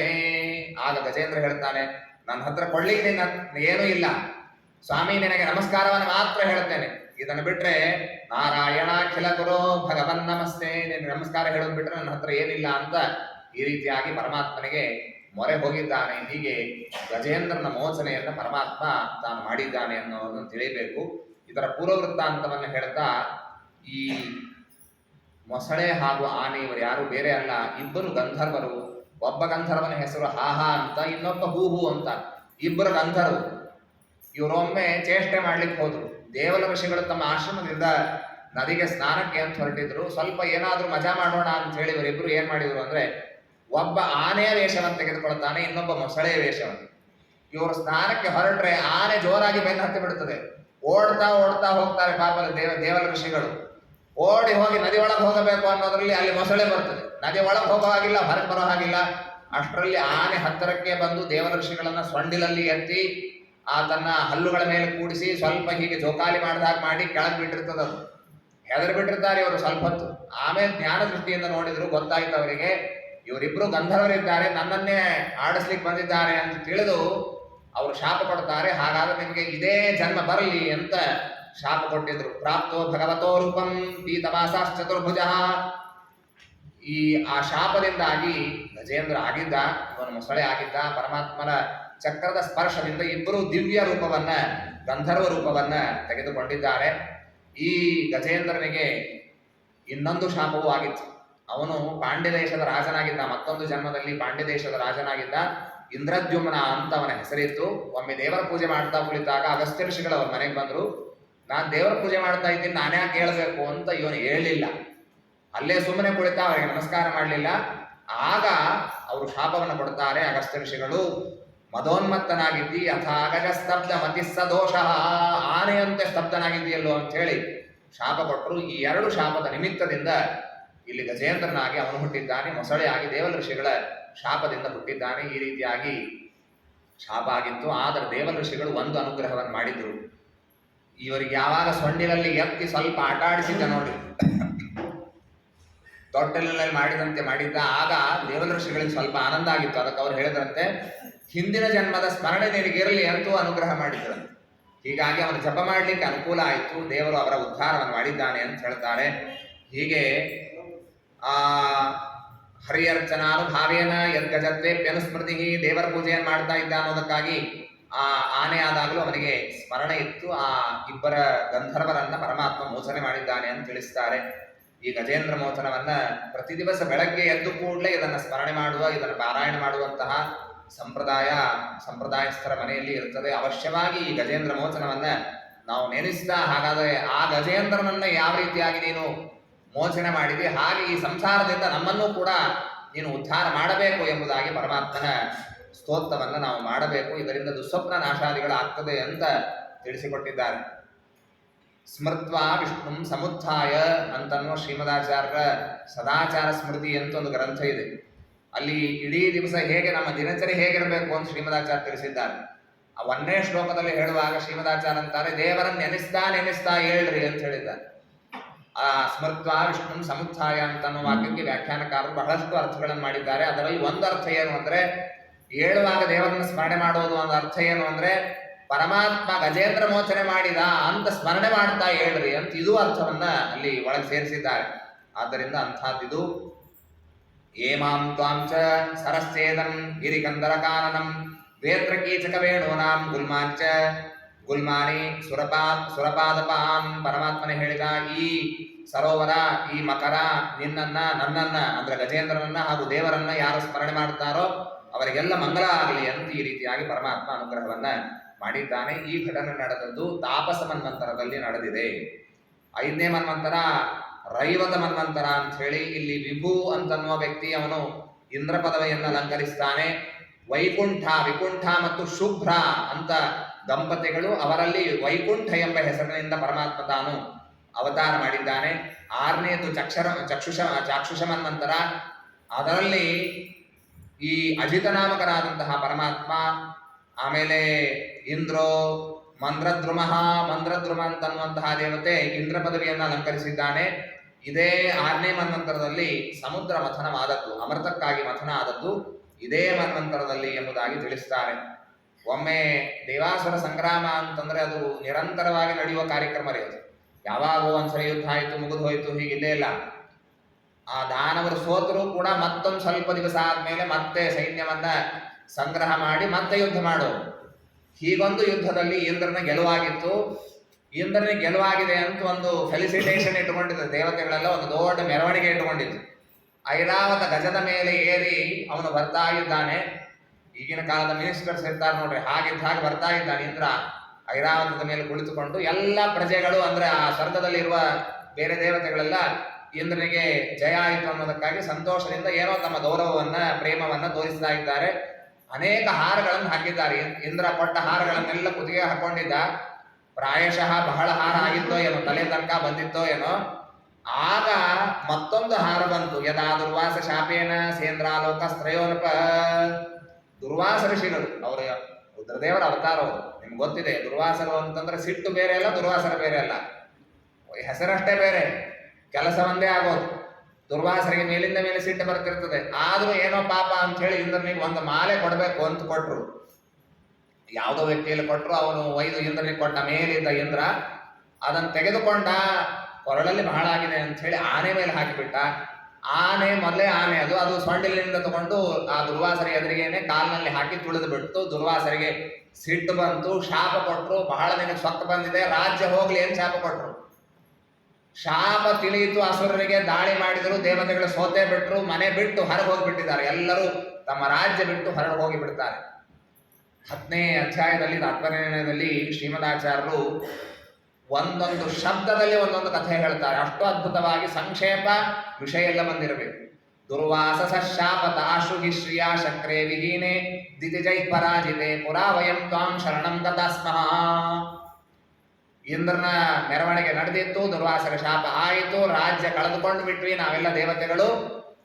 ಅದಕ್ಕಾಗಿ ನಿನ್ನನ್ನ ಮೊರೆ ಬಂದಿದ್ದೀರಿ. ಇಷ್ಟೆಲ್ಲ ಕಥೆ 4 ಶಬ್ದಗಳಲ್ಲಿ ತಿಳಿಸಿಬಿಡ್ತಾರೆ. ಪ್ರಜಾಮ ಸರ್ವೇ ಶರಣಂ ತಮವ್ಯಯಂ. ದೇವರನ್ನು ಮೊರೆ ಹೋಗೋಣ ಅಂತ ಹೋಗಿದ್ದಾರೆ. ನಯಸ್ಯ ಬದ್ಧೋ ನ ಚರಕ್ಷಣೀಯೋ ನೋಪೇಕ್ಷಣೀಯಾದರಣೀಯ ಪಕ್ಷ ಅಥಾಪಿ ಸರ್ಗಸ್ಥಿತಿ ಸಂಯಮಾರ್ಥಂ ಧತ್ತೆ ರಜಸ್ಸತ್ವ ತಮಂಸಿ ಕಾಲೇ. ಪರಮಾತ್ಮ ಯಾರ ಪಕ್ಷದಲ್ಲೂ ಇಲ್ಲವನು. ಅನುಗ್ರಹ ಮಾಡಬೇಕು ಅನ್ನೋದಕ್ಕಾಗಿ ದೇವತೆಗಳ ಪಕ್ಷದಲ್ಲಿ ಇದ್ದಾನೆ ಹೊರತು ನಾವೆಲ್ಲ ಒಂದು ಪಕ್ಷದಲ್ಲಿ ಇರ್ತೀವಿ. ಯಾಕೆ ಅಂತಂದ್ರೆ ನಮಗೇನಾದ್ರೂ ಆಪತ್ತು ಬಂದ್ರೆ ಈ ಗುಂಪಿನವರು ಬಂದು ನಮಗೆ ಸಪೋರ್ಟ್ ಮಾಡ್ತಾರೆ ಅಂತ ಹೇಳಿ. ಆದ್ರೆ ದೇವರಿಗೆ ಅಂತಹ ಪರಿಸ್ಥಿತಿ ಇಲ್ಲ. ದೇವರು ಎಲ್ಲರ ರಕ್ಷಣೆಯನ್ನ ಮಾಡ್ತಾನೆ. ಅನುಗ್ರಹಕ್ಕಾಗಿ ದೇವತೆಗಳ ಪಕ್ಷದಲ್ಲಿ ಪರಮಾತ್ಮ ಇದ್ದಾನೆ ಹೊರತು ನನಗೋಸ್ಕರ ಯಾರ ಪಕ್ಷವನ್ನ ಪರಮಾತ್ಮ ಸೇರಿಲ್ಲ. ಅಂತಹ ಭಗವಂತನನ್ನು ನಾವು ಮೊರೆ ಹೋಗೋಣ ಅಂತ ಮೊರೆ ಹೋಗಿದ್ದಾರೆ. ಒಂದು ಕಾವ್ಯದಲ್ಲಿ ಈ ಇಂದ್ರ ತಾನು ರಾಜ್ಯವನ್ನ ಕಳೆದುಕೊಂಡಂತಹ ರೀತಿಯನ್ನ ಸಾಹಿತ್ಯದ ದೃಷ್ಟಿಯಿಂದ ಬಹಳ ಸೊಗಸಾಗಿ ತಿಳಿಸಿದ್ದಾರೆ. ಅಲ್ಲಿ ಹೇಳುವಾಗ ಇಂದ್ರ ಹೇಗೆ ರಾಜ್ಯ ಕಳೆದುಕೊಂಡ ಅಂತ ಹೇಳ್ತಾರೆ. ನಿಜವಾಗಿ ಆ ಎಲ್ಲ ಕಾವ್ಯಗಳನ್ನು ಓದ್ತಾ ಇದ್ರೆ ಇಲ್ಲಿಯ ಟೆಕ್ನಿಕ್ಗಳನ್ನ ಸಿನಿಮಾದೊಳಗೆ ಬಳಸ್ತಾರೆ ಅಂತ ಅನಿಸ್ತದೆ. ಇದೆಲ್ಲ 300 ವರ್ಷ ಹಿಂದೆ 200 ವರ್ಷ ಹಿಂದೆ ಬರೆದಂತಹ ಕಾವ್ಯಗಳಿವು. ಇಂದ್ರ ರಾತ್ರಿಯಲ್ಲಿ ಮಲಗಿದ್ದಂತೆ. ಈ ದುರ್ವಾಸರ ಶಾಪ ಆಗಿತ್ತು, ನಿನಗೆ ರಾಜ್ಯ ಭ್ರಷ್ಟನಾಗಿ ನೀನು ಅಂತ ಶಾಪ ಆಗಿತ್ತು. ಇಂದ್ರ ತನ್ನ ಅರಮನೆಯಲ್ಲಿ ಮಲಗಿದ್ದಂತೆ. ಸಾಮಾನ್ಯವಾಗಿ ದೈತ್ಯರು ದಾಳಿ ಮಾಡೋದು ರಾತ್ರಿಯಲ್ಲೇ ಮಾಡ್ತಾರೆ. ರಾತ್ರಿಯಲ್ಲಿ ಸ್ವರ್ಗದ ಮೇಲೆ ದಾಳಿ ಆಯ್ತಂತೆ. ಒಬ್ಬ ವ್ಯಕ್ತಿ ಬಂದು ಇಂದ್ರನಿಗೆ ಹೇಳಿದ, ರಾತ್ರಿ ಎಷ್ಟೋ ಸುಮ್ಮನೆ ತಿಳ್ಕೊಂಡ್ರಿ 2 ಗಂಟೆ ಆಗಿರ್ಬೇಕು, ಆ ಹೊತ್ತಿಗೆ ಬಂದಿರಬೇಕೇನೋ. ಒಬ್ಬ ದೂತ ಬಂದು ಹೇಳ್ತಾನೆ ಇಂದ್ರನಿಗೆ, ಹೀಗಿಲ್ಲ, ದೈತ್ಯರು ದಾಳಿ ಮಾಡಿದ್ದಾರೆ, ಅಸುರರು ಬಂದು ನಮ್ಮ ಸ್ವರ್ಗದ ಮೇಲೆ ದಾಳಿ ಮಾಡಿದ್ದಾರೆ ಅಂತ ಹೇಳಿದಂತೆ. ಇಂದ್ರ ಏನ್ ಮಾಡಿರ್ಬೇಕ್ರಿ? ಒಬ್ಬ ನೇತ ಲೀಡರ್ ಆದವನು ಹೇಗಿರ್ಬೇಕು ಅಂತ ಇಂದ್ರ ತೋರಿಸ್ತಾನೆ. ಇಂದ್ರ ಏನ್ ಮಾಡಿದ ಅಂತಂದ್ರೆ ಅಲ್ಲೇ ಬದಿಯಲ್ಲಿ ಖಡ್ಗ ಇತ್ತಂತೆ.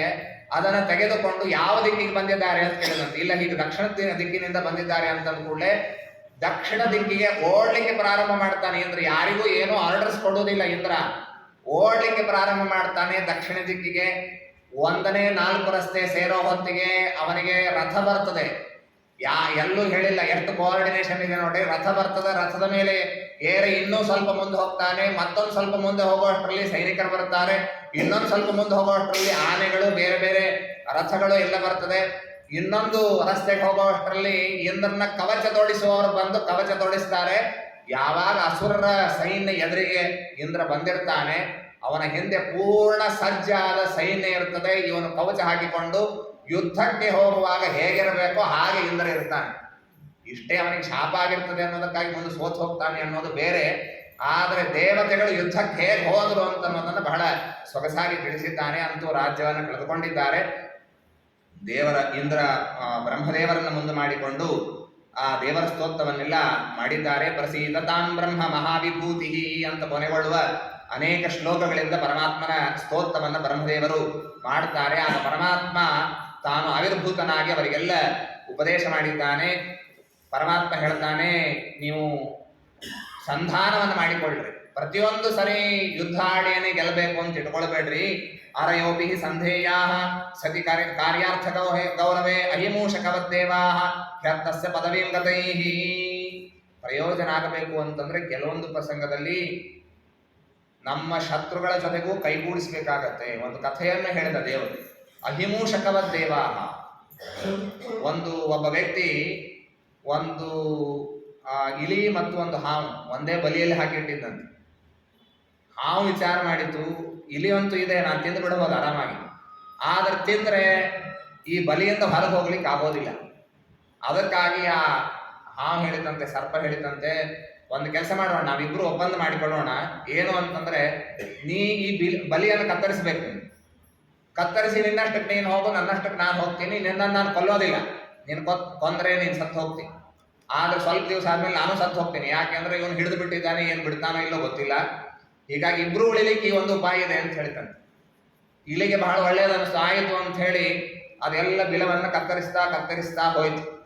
ಯಾವಾಗ ಸರ್ಪಕ್ಕೆ ಗೊತ್ತಾಯಿತು ಇಷ್ಟು ಬಿಲ ಇದ್ದರೆ ನಾನು ಹೊರಗೆ ಹೋಗ್ಲಿಕ್ಕೆ ಆಗುತ್ತೆ ಅಂತ ಗೊತ್ತಾಯಿತು, ಆವಾಗ ಇಲಿಯನ್ನು ತಿಂದು ಅದು ಹೊರಗೆ ಹೋಯ್ತಂತೆ. ಹಾಗಿದ್ದ ಹಾಗೆ ನಾವು ಸರಿಯಾಗಿ ನೋಡಿಕೊಳ್ಬೇಕು, ಯಾವಾಗ ಸಂಧಾನ ಮಾಡ್ಕೋಬೇಕು, ಯಾವಾಗ ಬಿಡಬೇಕು ಅಂತ ಅನ್ನೋದನ್ನು ನೋಡಿಕೊಳ್ಬೇಕು. ಈಗ ಸಂಧಾನ ಮಾಡುವ ಕಾಲ. ದೈತ್ಯರ ಜೊತೆಗೆ ಸಂಧಾನವನ್ನು ಮಾಡಿ ಅಮೃತಮಥನ ಆಗಲಿ, ಆಮೇಲೆ ನಿಮಗೆ ಬಲ ಬರ್ತದೆ ಅಂತ ಈ ರೀತಿಯಾಗಿ ಹೇಳಿದ್ರು. ಆಯಿತು ಅಂತ ಒಪ್ಪಿ ಮಂದರ ಪರ್ವತವನ್ನು ತರಬೇಕು. ಅದನ್ನ ಆ ಕ್ಷೀರಸಾಗರದಲ್ಲಿ ಸಾಕಷ್ಟು ಔಷಧಿಗಳನ್ನು ಹಾಕಿ, ಗಿಡಮೂಲಿಕೆಗಳನ್ನು ಹಾಕಿ ಮಥನ ಮಾಡಿದಾಗ ಅಮೃತ ಹೊರಗೆ ಬರ್ತದೆ ಅಂತ ದೇವರೆಲ್ಲ ಉಪದೇಶ ಮಾಡಿದ. ಆಯಿತು ಅಂತ ಹೇಳಿ ದೇವತೆಗಳಿಗೆಲ್ಲ ಬಹಳ ಹುಮ್ಮಸ್ಸು ಬಂತು, ಹುರುಪು ಬಂತು. ಆಯಿತು, ಹಾಗಾದ್ರೆ ಮಂದರ ಪರ್ವತವನ್ನ ನಾವೇ ತರ್ತೀವಿ ಅಂತಂದ್ರ ದೇವರು ಹೇಳಿದ, ನಿಮ್ ಕೈಯಲ್ಲಿ ಆಗೋದಿಲ್ಲ, ನಾನು ತಂದು ಕೊಡ್ತೀನಿ ಅಂದ್ರೆ ಕೇಳಿಲ್ಲ. ಅವನ್ ನಾವೇ ತರ್ತೀನಿ ಅಂತ ಹೊರಟ್ರೆ ಎತ್ತಲಿಕ್ಕೆ ಆಗ್ಲಿಲ್ಲ.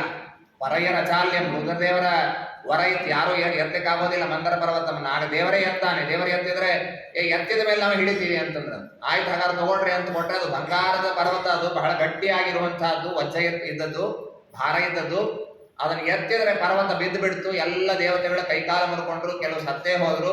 ದೇವರು ಮತ್ತೆ ತನ್ನ ಅಮೃತವಾದ ದೃಷ್ಟಿಯಿಂದ ಅವರನ್ನ ಪುನರುಜ್ಜೀವನವನ್ನ ಮಾಡಿ ಅದನ್ನು ಎತ್ತಿ ಗರುಡನ ಸ್ಕಂದದ ಮೇಲೆ ಇಟ್ಟು ಈ ಸ್ಥಳಕ್ಕೆ ತಂದಿದ್ದಾನೆ. ತೇ ನಾರಾಯಣ ನಾಗರಾಜ ಆಮಂತ್ರ ಫಲಭಾಗೇನ ವಾಸುಕಿ ಎಂಬ ಸರ್ಪವನ್ನು ಕರೀತಾರೆ.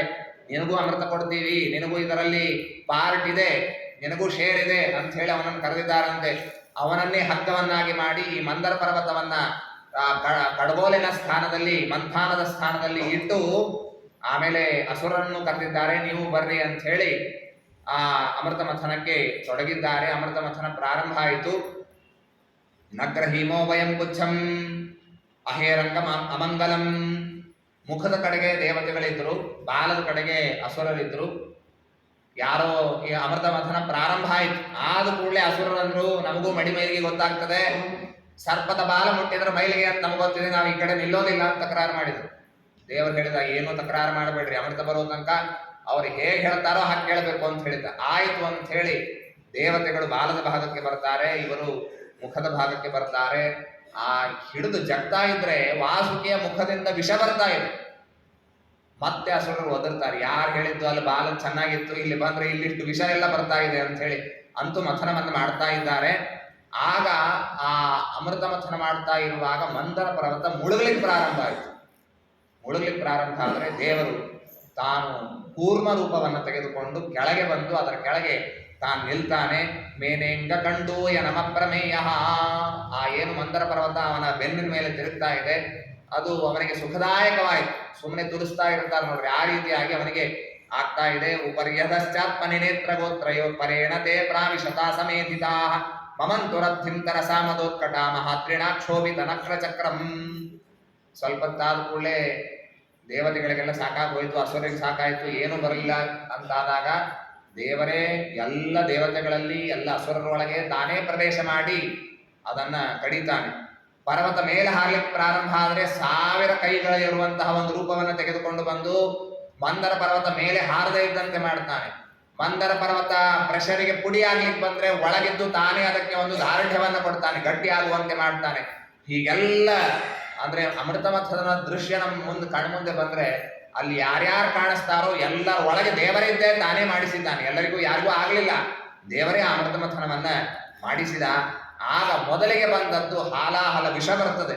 ಆ ವಿಷ ಬಂದ್ರೆ ಎಷ್ಟು ಭಯಾನಕ ಅಂದ್ರೆ ಆ ವಿಷ ಮುಟ್ಟೋದು ಬೇಡ, ಕುಡಿಯೋದು ಬೇಡ, ಅದರ ಒಂದು ಗಾಳಿಯಿಂದಲೇ ಅನೇಕರಿಗೆ ತೊಂದರೆ ಆಗ್ತಾ ಇದೆ, ಎಲ್ಲರೂ ಓಡಿ ಓಡಿ ಹೋಗ್ತಾ ಇದ್ದಾರೆ ಅಂತ ವರ್ಣನೆ ಬರುತ್ತದೆ. ಅಂಥ ವಿಷಪಾನವನ್ನು ರುದ್ರದೇವರು ಮಾಡಿದರು ಅಂತ ಹೀಗೆ ಇಲ್ಲಿ ಕಥೆಯನ್ನು ಹೇಳ್ತಾರೆ. ಶ್ರೀಮದಾಚಾರ್ಯ ತಮ್ಮ ತಾತ್ಪರ್ಯ ನಿರ್ಣಯದಲ್ಲಿ ಇದಕ್ಕೆ ನಿರ್ಣಯವನ್ನ ಕೊಟ್ಟಿದ್ದಾರೆ. ಒಂದು ನೀಲಕಂಠ ವಿಜಯ ಚಂಪು ಅಂತ ಒಂದು ಕಾವ್ಯ ಇದೆ. ಆ ಕಾವ್ಯದಲ್ಲಿ ನೀಲಕಂಠ ದೀಕ್ಷಿತ ಅಂತ ಅದನ್ನು ಬರೆದವ ಸ್ಮಾರತ. ರುದ್ರದೇವರ ಮೇಲೆ ಬಹಳ ಭಕ್ತಿ. ಅವರು ಮಂಗಳಾಚರಣೆ ಮಾಡುವಾಗ, ಗ್ರಂಥದ ಮಂಗಳಾಚರಣೆ ಮಾಡುವಾಗ ಏನಂತಾರೆ ಅಂತಂದ್ರೆ, ನಾನು ಬೇರೆಯವರಿಗೆ ಯಾರಿಗೂ ನಮಸ್ಕಾರ ಮಾಡೋದಿಲ್ಲ. ಅಪ್ಸರಾ ಸ್ತ್ರೀಯರು ಬಂದ ಕೂಡಲೇ ಈ ಎಲ್ಲ ದೇವತೆಗಳು ಕುಣಿತಾ ಇದ್ರು, ನನಗೆ ಬೇಕು ಅಂತ ಕುಣಿತಾ ಇದ್ರು ಒಬ್ಬೊಬ್ಬರು. ಆದ್ರೆ ವಿಷ ಬಂದಾಗ ಯಾರ ಧ್ವನಿನೂ ಹೊರಗೆ ಬರಲಿಲ್ಲ. ಆಗ ಒಬ್ಬರ ಧ್ವನಿ ಮಾತ್ರ ಬಂತು, ಅದು ನಮ್ಮ ರುದ್ರದೇವರ ಧ್ವನಿ ಬಂತು. ಮಾಭೈಷ್ಟೇತಿ ಗಿರಾವಿರಾಸ ಧೂರ್ಯೋ ದೇವಂ ತಮೇವ ಸ್ತುಮಃ. ಯಾರು ಹೆದರಬೇಡ್ರಿ ಅಂತಂದ್ರಂತ ರುದ್ರದೇವರು. ಯಾರು ಹೆದರ್ಲಿಕ್ಕೆ ಹೋಗ್ಬೇಡ್ರಿ, ನಾನಿದ್ದೀನಿ ಅಂತ ಹೇಳಿ ಯಾರ ಧ್ವನಿ ಬಂತಲ್ಲ ಅವರಿಗಷ್ಟೇ ನಾನು ನಮಸ್ಕಾರ ಮಾಡ್ತೀನಿ, ಬೇರೆ ದೇವತೆಗಳಿಗೆ ನಮಸ್ಕಾರ ಮಾಡೋದಿಲ್ಲ ಅಂತ ಹೇಳಿದ್ದಾರೆ ಅವರು. ಅದು ನಿಜವಾದ ಸಂಗತಿ ಅಲ್ಲ. ನಿಜವಾಗಿ ಈ ವಿಷಪಾನ ಮಾಡಿದವರು ರುದ್ರದೇವರು. ಕೇಶಿ ವಿಷಸ್ಯ ಪಾತ್ರೇಣ ಯದ್ರುದ್ರೇಣ ಪಿಬತ್ಸಹ. ಕೇಶಿ ಅಂದ್ರೆ ವಾಯುದೇವರು. ವಾಯುದೇವರು ಅಮೃತವನ್ನು ಮಥನ ಮಾಡಿದರು. ಆಗ ರುದ್ರದೇವರು ನಾನು ಕುಡಿತೀನಿ ಅಂತಂದಕ್ಕೆ ಸ್ವಯಂ ತ್ವನಿರ್ಮಥ್ಯ ಬಲೋಪಪನ್ನಂ, ಅದನ್ನ ಬಲವನ್ನೆಲ್ಲ ಕಡಿಮೆ ಮಾಡಿ, ಕಾನ್ಸಂಟ್ರೇಟೆಡ್ ಇದ್ದದನ್ನ ಡೈಲ್ಯೂಟ್ ಮಾಡಿ, ಕೈಯಿಂದ ತಿಕ್ಕಿ ಅದನ್ನ ಕಡಿಮೆ ಬಲವನ್ನಾಗಿ ಮಾಡಿ ಅದನ್ನು ಕೊಟ್ರೆ ಅದನ್ನು ಸ್ವಲ್ಪ ಕುಡಿದವರು ರುದ್ರದೇವರು. ತಲೆನೋವು ಬಂದು ಹೋಯಿತು. ಅಂತೇನೆ ಅವರ ಕಂಠ ನೀಲಕಂಠ, ವಿಷಕಂಠ, ಶ್ರೀಕಂಠ ಅಂತ ಕರೀತಾರಲ್ಲ. ಅದು ಯಾಕೆ ಅಂದ್ರೆ ವಿಷ ಇಲ್ಲಿ ಬಂದ್ಬಿಡ್ತು, ತಲೆನೋವು ಬಂತು ಅಂತ. ಆಮೇಲೆ ಅವರು ಅಮೃತ ಮಥನದಲ್ಲಿ ಮುಂದೆ ಪಾರ್ಟಿಸಿಪೇಟ್ ಮಾಡಲಿಲ್ಲ ರುದ್ರದೇವರು, ಅಷ್ಟು ಅವರಿಗೆ ತೊಂದರೆ ಆಯಿತು ಅಂತ ಕೇಳ್ತೀವಿ. ಆಯ್ತಂತೂ ವಿಷದ ಪರಿಹಾರವಾಗಿದೆ. ಆಮೇಲೆ ಬೇರೆ ಬೇರೆ ಪದಾರ್ಥಗಳೆಲ್ಲ ಬಂತು. ಮೊದಲಿಗೆ ಸುರಾ ಬರ್ತದೆ. ಆ ಸುರಾಪಾನ ಮಾಡಬೇಕು ಅಂತ ಹೇಳಿ ಅಸುರೆಲ್ಲ ನಮಗೆ ಬೇಕು ಅಂತ ತೆಗೆದುಕೊಂಡ್ರು. ಕೌಸ್ತುಭ ಮಣಿ ಬಂದ್ರೆ ಅದನ್ನ ದೇವರಿಗೆ ಸಮರ್ಪಣೆ ಮಾಡಿದ್ದಾರೆ. ಆಮೇಲೆ ದಿಗ್ಗಜಗಳು ಬಂದಿವೆ. ಆ ದಿಗ್ಗಜಗಳನ್ನೆಲ್ಲ ದೇವತೆಗಳು ತೆಗೆದುಕೊಂಡಿದ್ದಾರೆ. ಆಭರಣಗಳು, ನಾನಾ ವಿಧವಾದಂತಹ ಆಭರಣಗಳು, ಉಚ್ಚೈಶ್ರವ ಎಂಬಂತಹ ಕುದುರೆ ಬಂದಿದೆ. ಸುರಭಿ ಕಾಮಧೇನು ಬಂದಿದೆ, ಅದು ದೇವತೆಗಳ ಪಕ್ಷಕ್ಕೆ ಹೋಗುತ್ತೆ. ಐರಾವತ ಎಂಬಂತಹ ಆನೆಯನ್ನ ಇಂದ್ರ ತಾನು ಇಟ್ಟುಕೊಳ್ಳುತ್ತಾನೆ. ಪಾರಿಜಾತ ವೃಕ್ಷ ಬಂದಿದೆ. ಅನೇಕ ಅಪ್ಸರಾ ಸ್ತ್ರೀಯರು ಬಂದಿದ್ದಾರೆ. ಸ್ವಯಂ ಲಕ್ಷ್ಮೀದೇವಿ ಮತ್ತೊಂದು ರೂಪದಿಂದ ಅಲ್ಲಿ ಹುಟ್ಟಿ ಬಂದಿದ್ದಾಳೆ. ತತಶ್ಚಾವಿರಭೂತ್ ಸಾಕ್ಷಾತ್ ಶ್ರೀರಮಾ ಭಗವತ್ಪ್ರಿಯ. ಲಕ್ಷ್ಮೀದೇವಿ ಬಂದಿದ್ದಾಳೆ ಅಲ್ಲಿ. ತಸ್ಯಾಂ ಚಕ್ರುಸ್ಮಹಾನ್ ಸ್ಪೃಹಾಂ ಸರ್ವೇ ಸಸುರಾಸುರ ಮಾನವಾಹ. ನಾನು ಮದುವೆ ಆಗ್ಬೇಕಂತ ಎಲ್ಲರೂ ಮುಂದೆ ಬಂದರಂತೆ. ಆಗ ವರುಣ ಜಲಕ್ಕೆ ಅಭಿಮಾನಿ, ಅವನು ಇವಳ ಕೈಯಲ್ಲಿ ವೈಜಯಂತಿ ಮಾಲೆಯನ್ನು ಕೊಟ್ಟು ನೀನು ಯಾರು ಬೇಕೋ ಅವರನ್ನು ಸ್ವಯಂವರದಲ್ಲಿ ನೀನೇ ವರಿಸಬಹುದು ಅಂತ ಹೇಳಿದ್ದಕ್ಕೆ ಲಕ್ಷ್ಮೀದೇವಿ ಎಲ್ಲ ದೇವತೆಗಳ ಬಗ್ಗೆ, ಎಲ್ಲರವರ ಬಗ್ಗೆ ಒಂದೊಂದು ಮಾತನ್ನ ಹೇಳ್ತಾ ತಾನು ತನ್ನ ಪತಿಯಾದ ನಾರಾಯಣನನ್ನೇ ವರಿಸಿದ್ದಾಳೆ. ನೂನಂ ತಪೋಯಸ್ಯ ನ ಮನ್ಯು ನಿರ್ಜಯೋ ಜ್ಞಾನಂ ಕ್ವಚಿತ್ ತಚ್ಚನ ಸಂಗವರ್ಜಿತಂ ಕಶ್ಚಿನ್ ಮಹೋಸ್ತಸ್ಯ ನ ಕಾಮ ನಿರ್ಜಯಃ ಸೈಶ್ವರ ಕಿಂ ಪರತೋಪ್ಯಪಾಶ್ರಯ. ಕೆಲವರು ಮಹಾತಪಸ್ಸುಗಳಿದ್ದಾರೆ ಇಲ್ಲೆಲ್ಲ, ಆದ್ರೆ ಸಿಟ್ಟಿನ ಮೇಲೆ ಅವರಿಗೆ ಹತೋಟಿ ಇಲ್ಲ. ಯಾರ ಹೆಸರು ಹೇಳೋದಿಲ್ಲ. ಲಕ್ಷ್ಮೀದೇವಿ ಬಹಳ ಜಾಣತನದಿಂದ ಹೇಳ್ತಾಳೆ. ತಪಸ್ಸಿದೆ ಇಲ್ಲ ಅಂತ ಅನ್ನೋದಿಲ್ಲ. ದುರ್ವಾಸ ಋಷಿಗಳು ಎಷ್ಟು ತಪಸ್ಸು, ಆದ್ರೆ ಹೆಜ್ಜೆಗೆ ಸಿಟ್ಟು. ಒಂದ್ ಹೆಜ್ಜೆ ಹೀಗಿಟ್ರೆ ಸಿಟ್ಟು, ಒಂದ್ ಹೆಜ್ಜೆ ಹೀಗಿಟ್ರೆ ಸಿಟ್ಟು.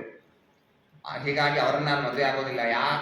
ಜ್ಞಾನಂ ಕ್ವಚಿತ್ ತಚ್ಚನ ಸಂಗವರ್ಜಿತಂ. ಕೆಲವರಿಗೆ ಬಹಳ ದೊಡ್ಡ ದೊಡ್ಡ ಜ್ಞಾನಿಗಳು ಇದ್ದಾರೆ ಇಲ್ಲಿ ಸಭೆಯಲ್ಲಿ, ಆದರೆ ಒಂದು ಪಕ್ಷಕ್ಕೆ ಸೇರಿದ್ದಾರೆ.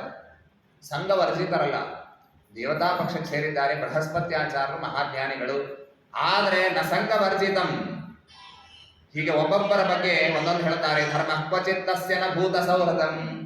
ಕೆಲವರಿಗೆ ಧರ್ಮಾಧರ್ಮ ಬಹಳ ಚೆನ್ನಾಗಿ ಗೊತ್ತಿದೆ, ಆದರೆ ದಯಾಮಾಯ ಅಂತ ಅನ್ನೋದೇ ಗೊತ್ತಿಲ್ಲ ಇವರಿಗೆ. 5 ವರ್ಷದ ಬಾಲಕನನ್ನು ಕೊಲ್ಲಬೇಕೋ ಬಿಡಬೇಕೋ ಗೊತ್ತಾಗೋದಿಲ್ಲ. ಇಲ್ಲ, ಅವನ ಪಾಪ ಇದೆ, ಕೊಂದು ಬಿಡ್ತಾನೆ ಯಮಧರ್ಮರಾಜ. ಅವನಿಗೆ ಧರ್ಮಾಧರ್ಮ ವಿವೇಕ ಇದೆ, ಆದ್ರೆ ಕಾರುಣ್ಯ ಅನ್ನೋದು ಅವನಿಗೆ ಇಲ್ಲ. ತ್ಯಾಗ ಕ್ವಚಿತ್ ತಚ್ಚ ಮುಕ್ತಿ ಕಾರಣಂ. ಕೆಲವರು ತ್ಯಾಗ ಮಾಡಿದ್ದಾರೆ, ಅವರಿಗೆ ಮೋಕ್ಷ ಬರೋದಿಲ್ಲ. ಕುಬೇರ ಇದ್ದಾನೆ. ಆಮೇಲೆ ಹೀಗೆ ಒಬ್ಬೊಬ್ಬರ ಬಗ್ಗೆ ಒಂದೊಂದು ಹೇಳಿದ್ದಾರೆ. ಕ್ವಚಿತ್ ಚಿರಾಯುರ್ನಚ ಶೀಲಮಂಗಲ, ಒಬ್ಬರಿಗೆ ಬಹಳ ದೊಡ್ಡ ಆಯುಷ್ಯ ಇದೆ ಆದ್ರೆ ಶೀಲ ಚೆನ್ನಾಗಿಲ್ಲ.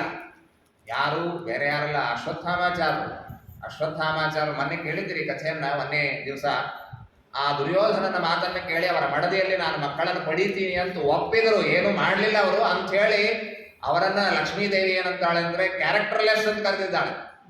ಈ ರೀತಿಯಾಗಿ ಒಬ್ಬೊಬ್ಬರನ್ನ ಹೇಳಿ ಯತ್ರೋಭಯಂ ಕುತ್ರಚ ಸೋಭ್ಯಮಂಗಲ. ಇನ್ನು ಕೆಲವರಿದ್ದಾರೆ ಅವರಿಗೆ ಒಳ್ಳೆ ಆಯುಷ್ಯವೂ ಇದೆ, ಸಾಕಷ್ಟು ತಿಳಿದಿದ್ದಾರೆ, ಆದ್ರೆ ಸೋಭ್ಯಮಂಗಲ ಸ್ವಯಂ ಅವರೇ ಅಮಂಗಲ. ರುದ್ರದೇವರಿಗೆ ಹೇಳ್ತಾಳೆ, ರುದ್ರದೇವರು ಎಲ್ಲ ಬೂದಿ ಹಚ್ಚಿಕೊಂಡು ಎಲ್ಲೋ ಸ್ಮಶಾನದಲ್ಲಿರ್ತಾರೆ.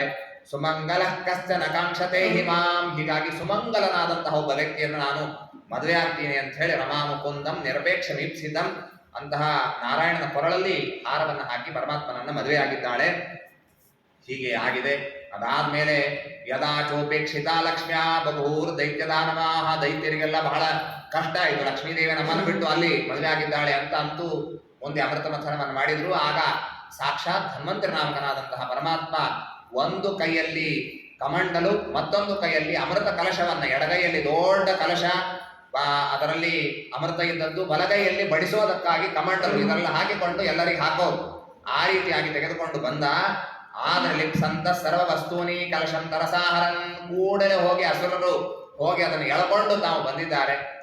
ಮಾತಾದದ್ದೇನು ಅಂದ್ರೆ ಇಬ್ಬರು ಹಂಚಿಕೊಂಡು ಅಮೃತವನ್ನ ತೆಗೆದುಕೊಳ್ಳೋದು ಅಂತ.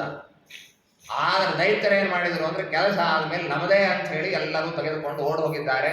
ಅವರಲ್ಲೂ ಒಗ್ಗಟ್ಟಿಲ್ಲ. ಒಬ್ಬರ ಕೈಯಿಂದ ಕಲಶ ಮತ್ತೊಬ್ಬರ ಕೈಗೆ, ಮತ್ತೊಬ್ಬರ ಕೈಯಿಂದ ಇನ್ನೊಬ್ಬರ ಕೈಗೆ ಹೀಗೆ ಹೋಗ್ತಾ ಇದೆ.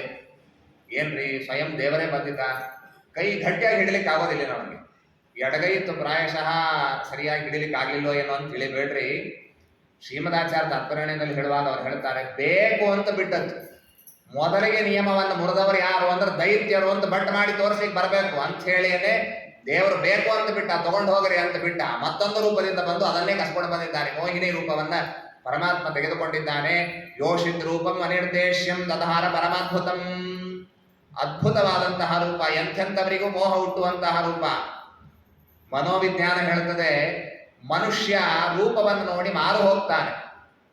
ಸುಂದರನಾದ ಒಬ್ಬ ವ್ಯಕ್ತಿಯನ್ನು ನೋಡಿದ ಅಂದ್ರೆ ಮನುಷ್ಯನಿಗೆ ಅನ್ಸೋದೇನು ಅಂದ್ರೆ ಹಾಗಾದ್ರೆ ಇವನು ಒಳ್ಳೆಯವನೇ ಇರಬೇಕು ಅಂತ. ಹೆಣ್ಣಿರ್ಬೋದು ಗಂಡಿರ್ಬೋದು, ನೋಡ್ಲಿಕ್ಕೆ ಚಂದ ಇದ್ದ ಅಂದ್ರೆ ಹಾಗಾದ್ರೆ ಇವನು ಒಳ್ಳೆಯವನೇ ಇರಬೇಕು ಅಂತ ಅನಿಸ್ತದೆ ನಮಗೆಲ್ಲ. ಯಾಕೋ ಏನೋ ಗೊತ್ತಿಲ್ಲ. ನೋಡ್ಲಿಕ್ಕೆ ಚೆನ್ನಾಗಿಲ್ಲ ಅಂದ್ರೆ ಹಾಗಾದ್ರೆ ಇವರು ಸ್ವಭಾವವು ಕೆಟ್ಟದಿರಬೇಕು ಅಂತ. ಅವ್ರು ಏನು ಮಾಡಿರೋದಿಲ್ಲ ಅವನಿಗೆ, ಆದ್ರೆ ಅನ್ಸೋದು ಹೀಗೆ ಅನಿಸ್ತದೆ, ಇವ್ರು ನೋಡ್ಲಿಕ್ಕೆ ಚೆನ್ನಾಗಿಲ್ಲ ಅಂದ್ರೆ ಪ್ರಾಯಶಃ ಕೆಟ್ಟವರೇ ಇರಬೇಕು ಅಂತ. ಇದು ಸಾಮಾನ್ಯವಾದಂತಹ ಒಂದು ಸೈಕಾಲಜಿ. ಹಾಗೆ ರೂಪವತಿಯಾದ ಕನ್ಯೆಯನ್ನು ನೋಡಿದ ಕೂಡಲೇ ಇವಳು ಒಳ್ಳೆ ಇರ್ತಾಳೆ ಅಂತ ಕಲಶವನ್ನು ಒಯ್ದು ಅವಳ ಕೈಯಲ್ಲಿ ಕೊಟ್ಟರು. ಪರಮಾತ್ಮ ಹೇಳ್ತಾನೆ, ನನ್ನ ಮೇಲೆ ವಿಶ್ವಾಸವನ್ನು ಇಡಬೇಡ್ರಿ. ದೈತ್ಯೂಥಪಚೇತಸ್ಸು ಕಾಮ ಮುದ್ದೀಪಯನ್ಮುಹು ಅಹೋ ರೂಪಂ ಅಹೋ ಧೈರ್ಯಂ ಅಹೋ ಅಸ್ಯ ನವಮಯ. ಎಷ್ಟು ಚೆನ್ನಾಗಿದ್ದಾಳೆ ನೋಡ್ಲಿಕ್ಕೆ, ಎಷ್ಟು ಸುಂದರ ಇದ್ದಾಳೆ, ಎಷ್ಟು ಕರುಣೆ ಇದ್ದಾಳೆ, ಹೀಗೆಲ್ಲ ಅವರು ಮಾತನಾಡ್ತಾ ಹೋದ್ರಂತೆ. ಆಗ ದೇವರು ಹೇಳ್ತಾನೆ, ನನ್ನ ಕೈಯಲ್ಲಿ ಕೊಡ್ತಾ ಇದ್ದೀರಿ ಅಮೃತ ಕಲಶವನ್ನ. ಕಥಂ ಕಶ್ಯಪದಾಯಾದಾಹ ಪುಂಶಲ್ಯ ಮೈ ಸಂಗತಾಹ. ಹೆಣ್ಣಿನ ಮೇಲೆ ವಿಶ್ವಾಸ ಮಾಡಬಾರ್ದು ಅಂತ ಹೇಳ್ತಿರ್ತಾರೆ ದೊಡ್ಡವರು, ನಾ ಕೇಳಿದ್ದೀನಿ. ನೀವು ಅಂಥವ್ರು ಕಶ್ಯಪರ ವಂಶದಲ್ಲಿ ಬಂದವ್ರು ನೀವೆಲ್ಲ, ನೀವು ನನ್ನ ಮೇಲೆ ಯಾಕೆ ವಿಶ್ವಾಸ ಮಾಡ್ತೀರಿ, ಕೊಡಬೇಡ್ರಿ ಅಂತ ಹೇಳಿದ್ರೆ, ಇಲ್ಲ ನಿನ್ನ ಮೇಲೆ ನಮಗೆ ವಿಶ್ವಾಸ ಅಂತಂದ್ರು ಅವರು. ತತ್ವಾ ಗೋವಿಪ್ರ ಭೂತೇಭ್ಯ ಕೃತಸ್ವಸ್ತೇನ ದ್ವಿಜೈಹಿ. ಅಮೃತ ನಮಗೆ ನೀನೇ ವಿಭಾಗ ಮಾಡಿ ಕೊಡು ಅಂತ ಹೇಳಿದ್ರೆ ಪರಮಾತ್ಮ ಹೇಳಿದಂತೆ, ಇದು ಅಮೃತ, ಇದು ಏನೋ ನೀರೇ, ಇದನ್ನು ಕುಡಿಬೇಕಾದ್ರೆ ನೀವು ಚೆನ್ನಾಗಿ ಸ್ನಾನ ಮಾಡಿಕೊಂಡು ಮಡಿಯಲ್ಲಿ ಬಂದು ಬ್ರಾಹ್ಮಣರ ಆಶೀರ್ವಾದ ತಗೊಂಡು ಸ್ವಸ್ತಿ ಪುಣ್ಯಾವಾಚನ ಮಾಡಿಸಿಕೊಂಡು ಒಳ್ಳೇದಾಗ್ಲಿ ಅಂತ ಅವರ ಆಶೀರ್ವಾದವನ್ನು ಪಡೆದು ಬರ್ರಿ, ಆಮೇಲೆ ಕೊಡ್ತೀನಿ. ಆದ್ರೆ ನನಗೆ ಇಚ್ಛೆ ಬಂದಂತೆ ನಾನು ಕೊಡುವವಳು, ನೀವು ಯಾರು ನಿರ್ಬಂಧ ಮಾಡ್ಲಿಕ್ಕಿಲ್ಲ. ಅವನಿಗೆ ಯಾಕೆ ಫಸ್ಟ್ ಕೊಡ್ರಿ, ನನಗೆ ಯಾಕೆ ಆಮೇಲೆ, ಹೀಗೆಲ್ಲ ಕೇಳಲಿಕ್ಕಿಲ್ಲ ಅಂತ ದೇವ್ರು ಹೇಳ್ತಾನೆ. ಆಯ್ತು, ಅವಳು ಏನೇನು ಹೇಳಿದ್ದು ಆ ಎಲ್ಲವನ್ನ ಕೇಳಿ ಬ್ರಾಹ್ಮಣರಿಗೆಲ್ಲ ದಾನ ಕೊಟ್ಟು ಬಹಳ ಖುಷಿ ಇತ್ತು ಇವರಿಗೆ. ಯಾಕೆಂದ್ರೆ ಅಮೃತ ಕೈಗೆ ಸಿಗೋದಿದೆ ಅಂತ ಹೇಳಿ ಏನೇನು ಹೇಳಿದ್ರೋ ಎಲ್ಲವನ್ನ ಮಾಡಿ ಬಂದಿದ್ದಾರೆ.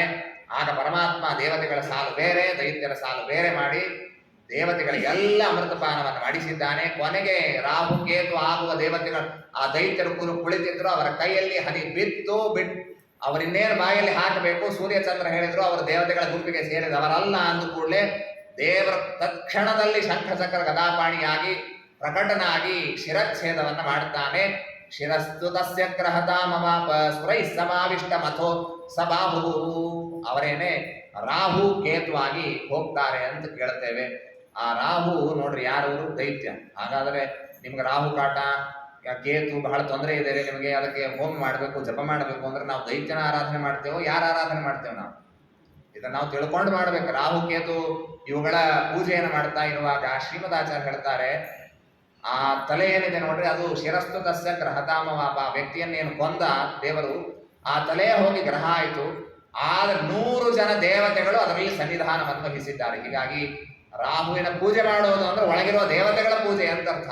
ಈ ರೀತಿಯಾಗಿ ಶ್ರೀಮದಾಚಾರ್ಯ ತಮ್ಮ ತಾತ್ಪರ್ಯ ನಿರ್ಣಯದಲ್ಲಿ ತಿಳಿಸಿಕೊಡ್ತಾರೆ. ಆ ಏನು ಕಬಂಧ ಇತ್ತು ಕೆಳಗಿನ ಭಾಗ, ಅದಕ್ಕೂ ಅಮೃತದ ಸ್ಪರ್ಶ ಆಗಿತ್ತು ಅನ್ನೋ ಸಲುವಾಗಿ ಅದು ಸಾಯಲಿಲ್ಲ, ಅದು ಕೆಳಗೆ ಹಾಗೆ ಬಿದ್ದಿದೆ ಅಂತ ಈ ರೀತಿಯಾಗಿ ಮಾಡಿದ್ದಾನೆ.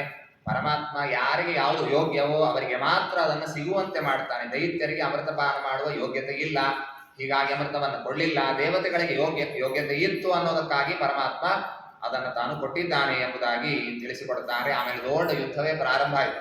ಅಸುರರಿಗೆಲ್ಲ ಗೊತ್ತಾಯ್ತಲ್ಲ ನಮ್ಮ ಮೋಸ ಆಗಿದೆ ಅಂತ ಗೊತ್ತಾಯ್ತು. ಹೀಗಾಗಿ ಬಹಳ ಘನಘೋರವಾದ ಯುದ್ಧ ಆಗ್ತದೆ. ಬಲಿ ಇಂದ್ರನ ಜೊತೆಗೆ ಯುದ್ಧ ಆಡ್ತಾನೆ, ಯಾರ್ಯಾರ ಜೊತೆಗೆ ಯುದ್ಧ ಆಡ್ತಾರೆ ಅಂತ ಅನ್ನೋದನ್ನೆಲ್ಲ ಹೇಳಿದ್ದಾರೆ. ಅಂತೂ ನಮುಚಿ ಮೊದಲಾದವರೆಲ್ಲ ಯುದ್ಧ ಆಡಿದ್ದಾರೆ. ಅದರ ಯುದ್ಧದಲ್ಲಿ ಜಯ ಆಗೋದಿಲ್ಲ. ಜಹಾರ ನಮಚೇ ಶಿರಹ, ನಮುಚಿಯನ್ನು ಕೊಂದಾಕ್ತಾರೆ ಇತ್ಯಾದಿಯಾಗಿ ಬರ್ತದೆ. ಆಮೇಲೆ ಶುಕ್ರಾಚಾರ್ಯ ಹೇಳ್ತಾರೆ, ಉಶನಾ ಜೀವಯಾಮಾಸ ಸಂಜೀವಿನ್ಯ ಸವಿದ್ಯೆಯ, ಯಾವ್ಯಾವ ಅಸುರ ಸತ್ತು ಹೋಗಿದ್ರೋ ಸಂಜೀವಿನಿ ವಿದ್ಯೆ ಬರ್ತಿತ್ತು ಶುಕ್ರಾಚಾರ್ಯರಿಗೆ. ಮತ್ತೆ ಎಲ್ಲರನ್ನೂ ಜೀವಂತಗೊಳಿಸಿ ಹೇಳ್ತಾರೆ, ಈಗ ಹೋಗೋದು ಬೇಡ, ಅವರಿಗೆ ಬಹಳ ಬಲ ಬಂದಿದೆ ಅಂತ ಹೇಳಿ ಹಿಂದಿರುಗಿ ಬಂದಿದ್ದಾರೆ. ರುದ್ರದೇವರಿಗೆ ಏನಾಯ್ತು ಅಂತಂದ್ರೆ ಸುದ್ದಿ ಆಮೇಲೆ ಗೊತ್ತಾಯ್ತು. ಅವ್ರಿಗೆ ತಲೆನೋವು ಬಂದಿತ್ತು ಅಂತ ಮಲಗಿ ಬಿಟ್ಟಿದ್ರು. ಅವ್ರು ಅಮೃತಮಥನ ಕೊನೆ ಹೊತ್ತಿಗೆ ಅವ್ರು ಇರಲಿಲ್ಲ.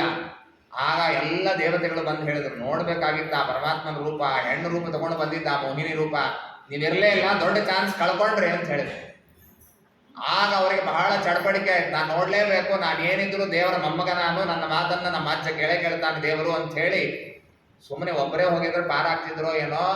ಆ ಎತ್ತನ್ನ ಏರಿ, ವೃಷಭವನ್ನ ಏರಿ, ಪಾರ್ವತಿ, ಷಣ್ಮುಖ, ಗಣಪತಿ ಎಲ್ಲರನ್ನೂ ಕರ್ಕೊಂಡು ಹೋಗಿದ್ದಾರೆ. ವೃಷಭಾರೋಗ್ಯ ಗಿರಿಶಃ ಸರ್ವಭೂತ ಗಣ ಇರ್ವೃತಃ, ಭೂತ ಪ್ರೇತ ಗಣಗಳೇನಿತ್ತು ಶಿಷ್ಯರು ಎಲ್ಲರನ್ನೂ ಕರ್ಕೊಂಡು ಹೋಗಿದ್ದಾನೆ. ಸಹ ದೇವ್ಯಾ ಏವ ದ್ರಷ್ಟುಂ ಯತ್ರಾಸ್ತೆ ಮಧುಸೂದನ, ದೇವರಿದ್ದಲ್ಲಿ ಹೋದ. ದೇವ್ರಿಗೆ ಹೋಗಿ ಪ್ರಾರ್ಥನಾ ಮಾಡ್ತಾನೆ, ಸ್ವಾಮಿ ನೀನೇನೋ ಬಹಳ ಅದ್ಭುತ ರೂಪ ತೆಗೆದುಕೊಂಡಿದ್ದೆ ಎಲ್ಲಾ ದೇವತೆಗಳು ವರ್ಣನ ಮಾಡಿದ್ದೇ ಮಾಡಿದ್ದು ಆ ರೂಪ ನಾನು ನೋಡ್ಲಿಲ್ಲ, ದಯಮಾಡಿ ನನಗಾಗಿ ಎಕ್ಸ್ಕ್ಲೂಸಿವ್ ಆಗಿ ಪ್ರತ್ಯೇಕವಾಗಿ ತೋರಿಸ್ಬೇಕು ಅಂತ ಕೇಳಿದ. ದೇವರು ಹೇಳ್ತಾನೆ, ಅದೆಲ್ಲ ಬೇಡ, ಅದ್ರ ಕೆಲಸ ಏನಿತ್ತು ಅದು ಮುಗಿದು ಹೋಗಿದೆ, ಅಮೃತವನ್ನು ನಿಮಗೆ ಕೊಡಿಸ್ಬೇಕಾಗಿತ್ತು, ಅದಕ್ಕಾಗಿ ಆ ರೂಪ ತಗೊಂಡಿದ್ದೆ, ಅದು ಆಗೋಗಿದೆ, ಮತ್ತೆ ಯಾಕೆ ಇಲ್ಲ ನಾನು ನೋಡ್ಲೇಬೇಕು ಅಂತ ಹಠ ಮಾಡಿದ್ದಕ್ಕೆ ದೇವರು ತಕ್ಷಣದಲ್ಲಿ ಆ ಹೆಣ್ಣು ರೂಪವನ್ನು ತೆಗೆದುಕೊಳ್ತಾನೆ. ಯಾರ ಮುಂದೆ? ರುದ್ರದೇವರ ಮುಂದೆ. ರುದ್ರದೇವರು ಯಾರು?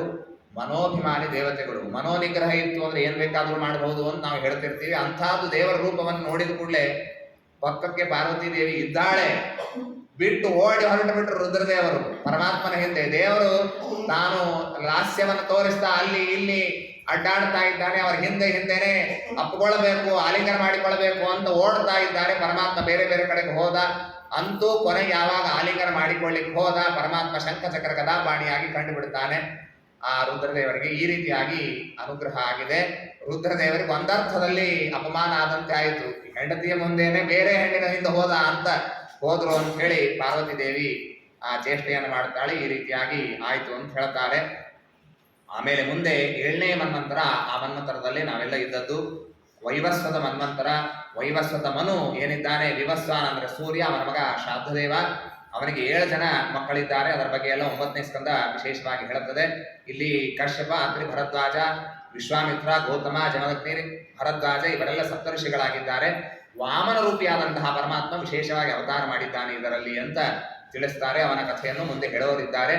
ಆ 8ಮ ಮನ್ವಂತರ ಇದು ಸಾವರಣಿ ಮನ್ವಂತರ ಅಂತ ಈ ರೀತಿಯಾಗಿದೆ. 9ನೇದ್ದು ದಕ್ಷ ಸಾವರಣಿ. ಅಲ್ಲಿ ವೃಷಭನಾಮಕನಾದಂತಹ ಪರಮಾತ್ಮನ ಅವತಾರವಾಗಿದೆ. ಬ್ರಹ್ಮ ಸಾವರಣಿ ಅಂತ 10ನೇ ಮನ್ವಂತರ. ಶ್ರೀಮೂರ್ತಿ ಅಂತನ್ನುವ ರೂಪದಿಂದ ಪರಮಾತ್ಮ ಬಂದಿದ್ದಾನೆ. 11ನೇದು ಮನೋರ್ವೈ ಧರ್ಮ ಸಾವರಣಿ. ಧರ್ಮ ಸಾವರಣಿ ಅಂತನ್ನೋದು 11ನೇ ಮನ್ವಂತರ. ಅದರಲ್ಲಿ ಧರ್ಮಸೇತು ಎಂಬಂತಹ ರೂಪದಿಂದ ಪರಮಾತ್ಮ ಬಂದಿದ್ದಾನೆ. ಮೇರು ಸಾವರಣಿ ಇದು 12ನೇ ಮನ್ವಂತರ. ಅಲ್ಲಿ ಸ್ವಧಾಮಾಖ್ಯೋ ಹರೇರಂಶಃ, ಸ್ವಧಾಮ ಅಂತನ್ನುವ ವ್ಯಕ್ತಿಯಲ್ಲಿ ಪರಮಾತ್ಮ ವಿಶೇಷವಾದ ಆವೇಶವನ್ನು ವಹಿಸಿರ್ತಾನೆ. 13ನೇದು ದೇವಸಾವರಣಿ ಅಂತ. ಯೋಗೇಶ್ವರೋ ಹರೇರಂಶಃ, ಯೋಗೇಶ್ವರ ಎಂಬ ಹೆಸರಿನಿಂದ ದೇವರು ಬರ್ತಾ ಇದ್ದಾನೆ. ಆಮೇಲೆ ಇಂದ್ರ ಸಾವರಣಿ ಕೊನೆಯ ಮನ್ವಂತರ ಅಲ್ಲಿ ಬೃಹದ್ಭಾನು ಎಂಬುದಾಗಿ ಪರಮಾತ್ಮ ಬಂದಿದ್ದಾನೆ ಎಂಬುದಾಗಿ ತಿಳಿಸ್ತಾರೆ. ಆಮೇಲೆ 7ನೇ ಮನ್ವಂತರದ ಕಥೆಯನ್ನು ಹೇಳುವಾಗ ಆ ವಾಮನ ರೂಪದಿಂದ ಪರಮಾತ್ಮ ಬಂದ, ಅವನೇ ಬಲಿಯ ನಿಗ್ರಹವನ್ನು ಮಾಡಿದ ಅಂತ ಹೇಳಿದರೆ ಅದರ ಬಗ್ಗೆ ವಿಶೇಷವಾಗಿ ತಿಳಿಸಬೇಕು ಅಂತ ಹೇಳಿದ್ದಕ್ಕಾಗಿ ಆಗ ಆ ಬಲಿಚಕ್ರವರ್ತಿಯ ಇತಿಹಾಸವನ್ನು ತಿಳಿಸ್ತಾ ಪರಮಾತ್ಮ ಅವತಾರ ಮಾಡಿದ ಯಾಕೆ ಅಂತ ಅನ್ನೋದನ್ನ ತಿಳಿಸ್ತಾರೆ. ಪರಮಾತ್ಮ ಈ ಬಲಿಚಕ್ರವರ್ತಿಯ ಹತ್ತಿರ ಹೋಗಿ ತಾನು 3 ಪಾದ ಭೂಮಿಯನ್ನು ಕೇಳಿದ್ದಾನೆ. ಯಾಕೆ ಕೇಳಿದ ಅಂತಂದ್ರೆ ಇವನು ಅಥಾರುಹ್ಯ ರಥಂ ದಿವ್ಯಂ ಭೃಗುದತ್ತಂ ಮಹಾರಥ ಸುಶ್ರದ್ಧರೋಧ ಸನ್ನದ್ಧ ಧನ್ವಿ ಖಡ್ಗಿ ಧೃತೇಶು ಧೀಹಿ. ಒಂದು ವಿಶ್ವಜಿತ್ ಯಾಗ ಅಂತ ಮಾಡಿದ ಬಲಿಚಕ್ರವರ್ತಿ. ವಿಶ್ವಜಿತ್ ಅನ್ನೋ ಹೆಸರೇ ತಿಳಿಸುವಂತೆ ಇದನ್ನು ಮಾಡಿದಂಥವನು ಎಲ್ಲ ಕಡೆಗೆ ಗೆಲುವಾಗ್ತದೆ ಅವನಿಗೆ. ಯುದ್ಧದಲ್ಲಿ ಹೋದ, ದೇವತೆಗಳನ್ನೆಲ್ಲ ಸೋಲಿಸಿ ಸ್ವರ್ಗವನ್ನು ತನ್ನ ವಶವಾಗಿ ಮಾಡಿಕೊಂಡ. ದೇವತೆಗಳು ಮೊರೆ ಹೋದರು ದೇವರನ್ನ, ನೀವೇನು ಚಿಂತೆ ಮಾಡಬೇಡ್ರಿ, ನಾನು ಅವನ ನಿಗ್ರಹವನ್ನು ಮಾಡ್ತೀನಿ ಅಂತ ಹೇಳಿದ್ರು. ಇತ್ತ ಅದಿತಿ ದೇವಿ ತಾನು ತಪಸ್ಸನ್ನು ಮಾಡಿದ್ಲು ಅನ್ನೋದಕ್ಕೋಸ್ಕರ ಪರಮಾತ್ಮ ಅವರಲ್ಲಿ ಅವತಾರ ಮಾಡಿ ಬರ್ಲಿಕ್ಕಿದ್ದಾನೆ.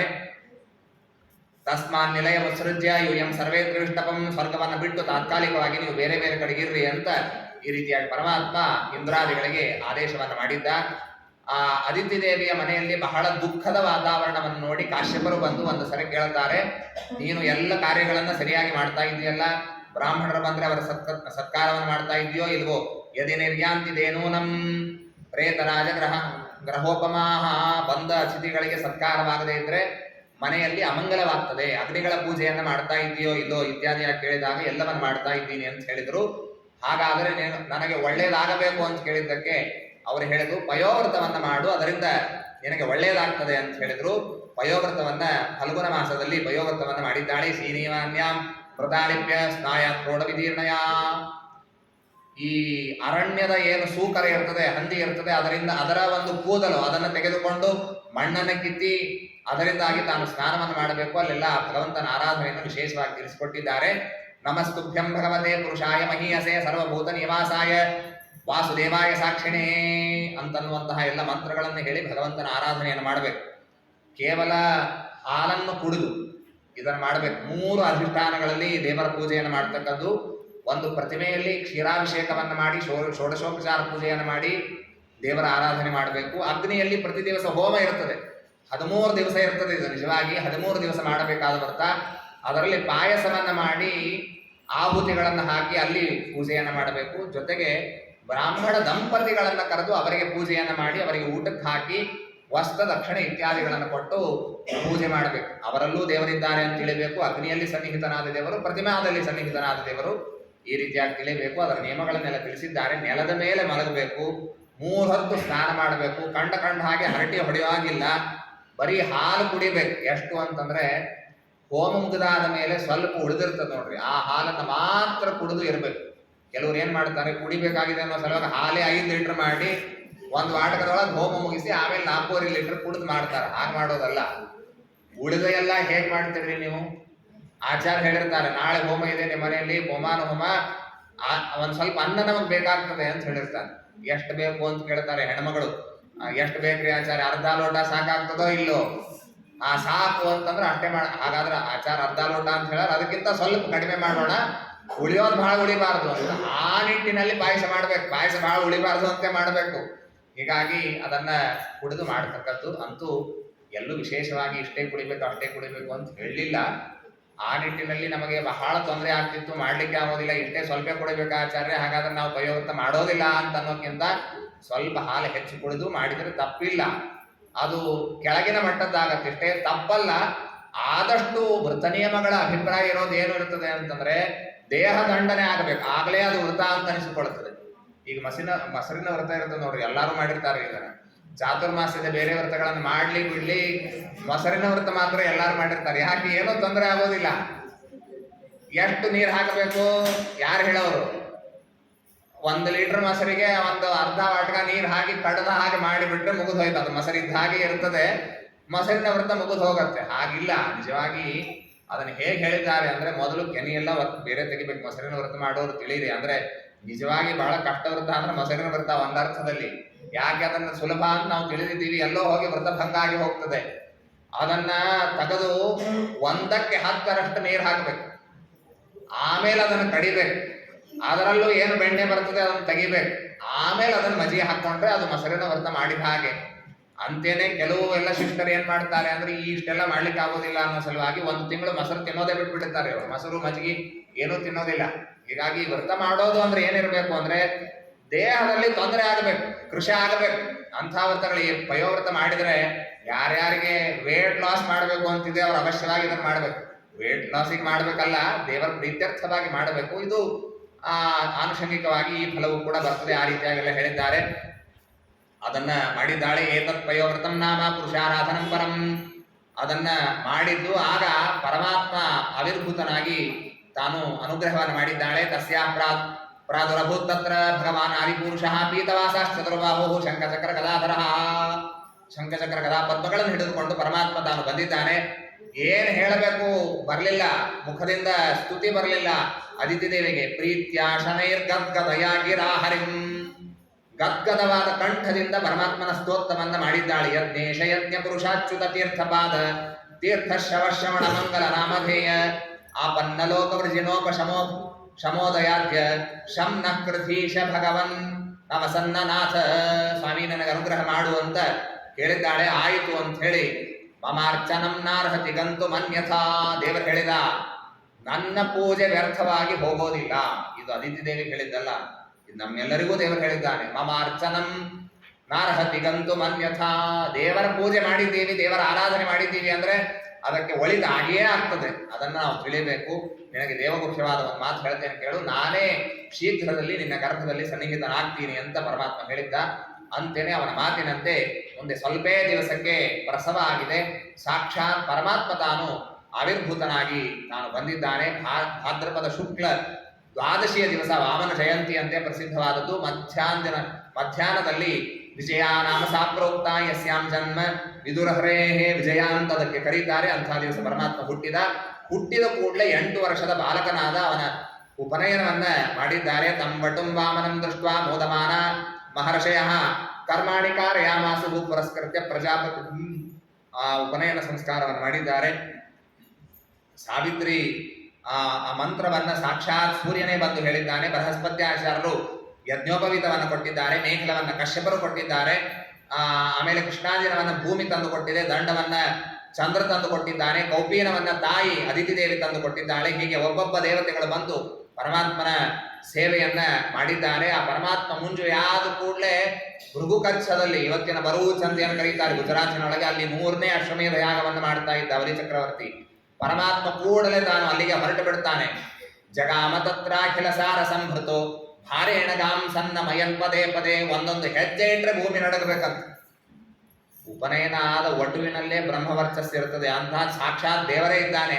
ಮಹಾವರ್ಚಸ್ವಿಯಾಗಿ ಆ ಕಮಂಡಲು ದಂಡ ಕೌಪೀನ ಎಲ್ಲವನ್ನು ಧಾರಣೆ ಮಾಡಿಕೊಂಡು ಪರಮಾತ್ಮ ಹೊರಟಿದ್ದಾನೆ. ನರ್ಮದಾ ನದಿಯ ತೀರಕ್ಕೆ ಬಂದಿದ್ದಾನೆ. ಅವನ ತೇಜಸ್ಸನ್ನು ನೋಡಿ ಗೊತ್ತಾಯಿತು ಯಾರೋ ಮಹಾತ್ಮ ಇದ್ದಾನೆ, ಸಾಮಾನ್ಯ ಅಲ್ಲ ಅಂತ ಬಲಿಗೆ ಚಕ್ರ ಗೊತ್ತಾಯ್ತು. ಸ್ವಾಗತಂತೆ ನಮಸ್ತುಭ್ಯಂ ಬ್ರಹ್ಮನ್ ಕಿಂ ಕರಮಾಮತೆ. ಏನ್ ಬೇಕು ಹೇಳಬೇಕು ಅಂತ ಕೇಳಿದ್ದಾನೆ ಪರಮಾತ್ಮ. ಬ್ರಹ್ಮರ್ಷೀಣಾಂ ತಪಸ್ಸಾಕ್ಷಾತ್ ಮನ್ಯೇದ್ವಾರ್ಯ ವಪುರ್ಧರಂ. ನೀನು ಎಲ್ಲ ಋಷಿಗಳ ಪುಣ್ಯ ಬಂದು ಶೇಖರಣೆಯಾಗಿ ಒಬ್ಬ ವ್ಯಕ್ತಿ ಆದರೆ ಅವರೇ ನೀವು ಅಂತ ಅನಿಸ್ತಾ ಇದೆ. ಅವಶ್ಯವಾಗಿ ಬರ್ರಿ ಅಂತ ಹೇಳಿದ್ದಾನೆ. ಹೇವಟೋ ಏನ್ ಬೇಕು ಹೇಳು ಅಂತ. ಯದ್ಯದ್ವಟೋ ವಾಂಛಸಿ ತತ್ ಪ್ರತೀಚ್ಛಮೆ ತ್ವಾಮರ್ಥಿನಂ ವಿಪ್ರಸುತಾನುವತ್ ಕೀರ್ತಯೇ ಗಾಂ ಕಾಂಚನಂ ಗುಣವದ್ವಾಸಧಾಮ ಮೃಷ್ಟಂ ತಥಾನ್ನಂ ಉತವಾ ವಿಪ್ರಕನ್ಯಾಂ. ನಿನಗೇನು ಆಕಳ ಬೇಕಾ, ಆಕಳ ದಾನ ಕೊಡ್ತೇನೆ. ಬಂಗಾರ ಬೇಕಾ, ಅದನ್ನು ಕೊಡ್ತೇನೆ. ಮನೆ ಕಟ್ಟಿಸಿಕೊಡು ಅಂತಂದ್ರೆ ಅದನ್ನು ಕೊಡ್ತೇನೆ. ಮೃಷ್ಟಂ ತಥಾನ್ನ, ಮೃಷ್ಟಾನ್ನ ಬೇಕು, ಸಾಮಾನ್ಯವಾಗಿ ಬ್ರಾಹ್ಮಣ ಭೋಜನ ಪ್ರಿಯ. ನಿನಗೆ ಊಟ ಬೇಕಾಗಿದ್ರೆ ಅದನ್ನು ಕೊಡಿಸ್ತೇನೆ. ಎಲ್ಲಿವರೆಗೆ ವ್ಯವಸ್ಥೆ ಇಟ್ಟಿದ್ದಾರೆ ನೋಡ್ರಿ. ಬಲಿ ಚಕ್ರವರ್ತಿ ಅಂತಾನೆ ವಿಪ್ರ ಕನ್ಯಾ. ಮದುವೆ ಆಗಿಲ್ಲ ಅಂತ ಒದ್ದಾಡ್ತಾ ಇದ್ದಾರೆ ಬ್ರಾಹ್ಮಣರು. ನಿನಗೆ ಏನಾದ್ರೂ ಮದುವೆ ಮಾಡಿಸ್ಬೇಕಾಗಿದ್ರೆ ಮದುವೆ ಮಾಡಿಸ್ತೀನಿ ಅಂತಂದ. ಆಗ ದೇವರು ಅವನ ಮಾತನ್ನ ಸ್ತೋತ್ರ ಮಾಡಿ ಕುಲೋಚಿತಂ ಧರ್ಮಯುತಂ ಯಶಸ್ಕರಂ. ನೀನು ಹೇಳಿದ ಮಾತು ನಿನ್ನ ಕುಲಕ್ಕೆ ಉಚಿತವಾದದ್ದು. ನಿಮ್ಮ ಅಜ್ಜ ಪ್ರಹ್ಲಾದರಾಜರು ಹೀಗೆ ಅವರೆಲ್ಲ ಉದಾಹರಿದ್ರು, ಬಹಳ ಒಳ್ಳೆಯದು. ಆಗ ನನಗೆ ಬೇಡ. ತಸ್ಮಾತ್ ತತ್ತೋ ಮಹಿಮೀಶತ ದೇಹಂ ವರದರ್ಶಭ ಪಾದಾನಿ ತ್ರೀಣಿ ದೈತ್ಯೇಂದ್ರ ಸಂಹಿತಾನಿ ಪದಾಮ. ನನ್ನ ಕಾಲಿನಿಂದ 3 ಪಾದ ಭೂಮಿ ಬೇಕು ಅಂತ ದೇವರು ಕೇಳಿದ್ದಾನೆ. ನಾನ್ಯತೆ ಕಾಮಯೇ ರಾಜನ್, ಬೇರೆ ಏನೇನೂ ಬೇಕಾಗಿಲ್ಲ. ಅಂತ ಹೇಳ್ತಾನೆ. ಯಾರ ಹತ್ರ ಹೋಗಿ ಏನ್ ಕೇಳಬೇಕು ಅನ್ನೋದು ಗೊತ್ತಿರಬೇಕು, ಇಲ್ಲ ಅಂದ್ರೆ ಬಹಳ ಸಮಸ್ಯೆ ಆಗಿಬಿಡುತ್ತದೆ. ಈ ಬಲಿ ಚಕ್ರವರ್ತಿ ಹೇಳ್ತಾನೆ, ನಾನು ಬಹಳ ದೊಡ್ಡ ರಾಜ, ನಾನು ಸಾಮಾನ್ಯ ಯಾರನ್ನು ಮಾತಾಡಿಸೋದಿಲ್ಲ, ನಿನ್ನ ವರ್ಚಸ್ಸು ನೋಡಿ ನಿನ್ನ ಮಾತಾಡಿಸಿದೆ, ಇಲ್ಲ ನಮ್ಮ ಜನ ಇದ್ದಾರೆ ಅವರೇ ಮಾತಾಡಿಸಿ ಏನ್ ಬೇಕೋ ಕೊಟ್ಟು ಕಳಿಸಿಬಿಡ್ತಾರೆ. ನಮಗೇನೋ ಒಂದು ಸಣ್ಣ ಕೆಲಸ ಆಗಬೇಕು ಅಂತ ಹೇಳಿ ನರೇಂದ್ರ ಮೋದಿ ಹತ್ರ ಹೋಗ್ಲಿಕ್ಕೆ ಬರೋದಿಲ್ರಿ. ಇಲ್ಲೇ MLA ಹತ್ರ ಹೋಗಿ ಅಟೆಸ್ಟೇಷನ್ ಆಗಬೇಕು ಅಂದ್ರೆ ಅಲ್ಲಿ ತನಕ ಹೋಗ್ಬೇಕಾಗಿಲ್ಲ, MLA ಹತ್ರ ಹೋದ ಅಟೆಸ್ಟ್ ಮಾಡಿ ಕೊಟ್ಟು ಬಿಡ್ತಾನೆ. ಹಾಗೆ ನಾನ್ ನಿನ್ನ ಹತ್ರ ಹೇಳಿದ್ದೀನಿ ಅಂದ್ರೆ ಅವನು ಹೇಳ್ತಾನೆ ಬಲಿ ಚಕ್ರವರ್ತಿ, ನಮಾಂ ಪುಮಾನ್ ನ ಪುಮಾನ್ ಮಾಂ ಉಪವ್ರಜ್ಯ ಭೂಯೋ ಯಾಚಿತುಮರ್ಹತಿ. ಮೇಲಿಂದ ಮೇಲೆ ಬಂದು ನನ್ನ ಕಾಡಿದ್ರೆ ಈಗ 3 ಪಾದ ಬೇಕು ಅಂತ ಕೇಳೋಣ, 2 ಬೆಡ್ರೂಮ್ ಹಾಲ್ ಕಿಚನ್ ಕಟ್ಲಿಕ್ಕೆ ಆಗೋದಿಲ್ಲ, ಮತ್ತೆ ಬರೋಣ, ಇಲ್ಲ ಇನ್ನೊಂದ್ ಸ್ವಲ್ಪ ಬೇಕು, ಹೀಗೆಲ್ಲ ಕೇಳಿದ್ರೆ ನಂಗೆ ಸೇರೋದಿಲ್ಲ, ಎಷ್ಟು ಬೇಕೋ ಅಷ್ಟು ಕೇಳ್ಕೊಂಡು ಹೋಗು, 1 ಗ್ರಾಮ ಬೇಕಾ ಕೊಟ್ಬಿಡ್ತೀನಿ ಅಂತ. ತಸ್ಮಾತ್ ವೃತ್ತಿಕರೀಂ ಭೂಮಿಂ, ಏನ್ ಕೇಳಬೇಕು ಅಂದ್ರೆ ಜೀವನ ನಡೆದು ಹೋಗ್ಬೇಕು ನೋಡು, ಅಂಥ ದಾನಕ್ಕೆ ಕೇಳಿ ತಗೋಬೇಕು, ಏನೋ ಸ್ವಲ್ಪ ಕೇಳಿ ಹೋಗ್ಬೇಡ ನೀನು, ವೃತ್ತಿಕರೀಂ ಅಂಥದನ್ನು ತಗೋ ಅಂತ ಹೇಳಿದ್ರೆ ದೇವರು ಹೇಳ್ತಾನೆ, ತ್ರಿವಿಕ್ರಮೈರ ಅಸಂತುಷ್ಟ ದ್ವೀಪೇನಾಪಿ ನ ಪೂರ್ಯತೆ. 3 ಪಾದದಲ್ಲಿ ಸಂತೋಷ ಇಲ್ಲದೆ ಇದ್ದವನಿಗೆ ಒಂದು ದ್ವೀಪ ಕೊಟ್ಟರು ಸಾಲೋದಿಲ್ಲ ಅಂತಂತಾನೆ. ನನಗೆ ಬೇಡ ಅಂತ ಹೇಳಿದ. ಯದೃಚ್ಛಾಲಾಭ ಸಂತುಷ್ಟಸ್ಯ ತೇಜೋ ವಿಪ್ರಸ್ಯ ವರ್ತತೆ.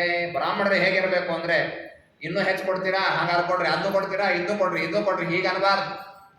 ಎಷ್ಟು ಬಂದಿದೆ ಸಾಕು ಅಂತ ಅನ್ಬೇಕು. ಒಂದು ಮಟ್ಟಕ್ಕೆ ಹೋಗಿ ಬ್ರಾಹ್ಮಣ ನಿಂತು ಬಿಡ್ಬೇಕು. ಪ್ರಲೋಭನೆ ಒಡ್ಡಿದಾಗ ಕೊಡುವ ಯಜಮಾನ, ಇಷ್ಟು ಕೊಟ್ಟಿದ್ದೀನ್ರಿ ಆಚಾರ್ಯ, 1000 ರೂಪಾಯಿ, ಇನ್ನೊಂದು 1000 ರೂಪಾಯಿ ದಕ್ಷಿಣೆ ಕೊಡ್ಲೇನು ಅಂತ ಕೇಳಿದ್ರೆ, ಕೊಡ್ರಿ ಅಂತ ಅನ್ಬಾರ್ದು. ಸಾಕು, ಇಷ್ಟು ಕೊಟ್ಟಿದ್ದೀರಲ್ಲ, ದೇವರ ಅನುಗ್ರಹದಿಂದ ಎಲ್ಲ ಚೆನ್ನಾಗಿದೆ, ನಾನು ಆರಾಮಾಗಿರ್ತೀನಿ ಸಾಕು ಅಂತ ಅನ್ಬೇಕು. ಹಾಗಿದ್ರೆ ಆಗ ಬ್ರಾಹ್ಮಣ ತನ್ನ ಅಧಿಕಾರವನ್ನು ನಡೆಸಲಿಕ್ಕೆ ಬರುತ್ತದೆ.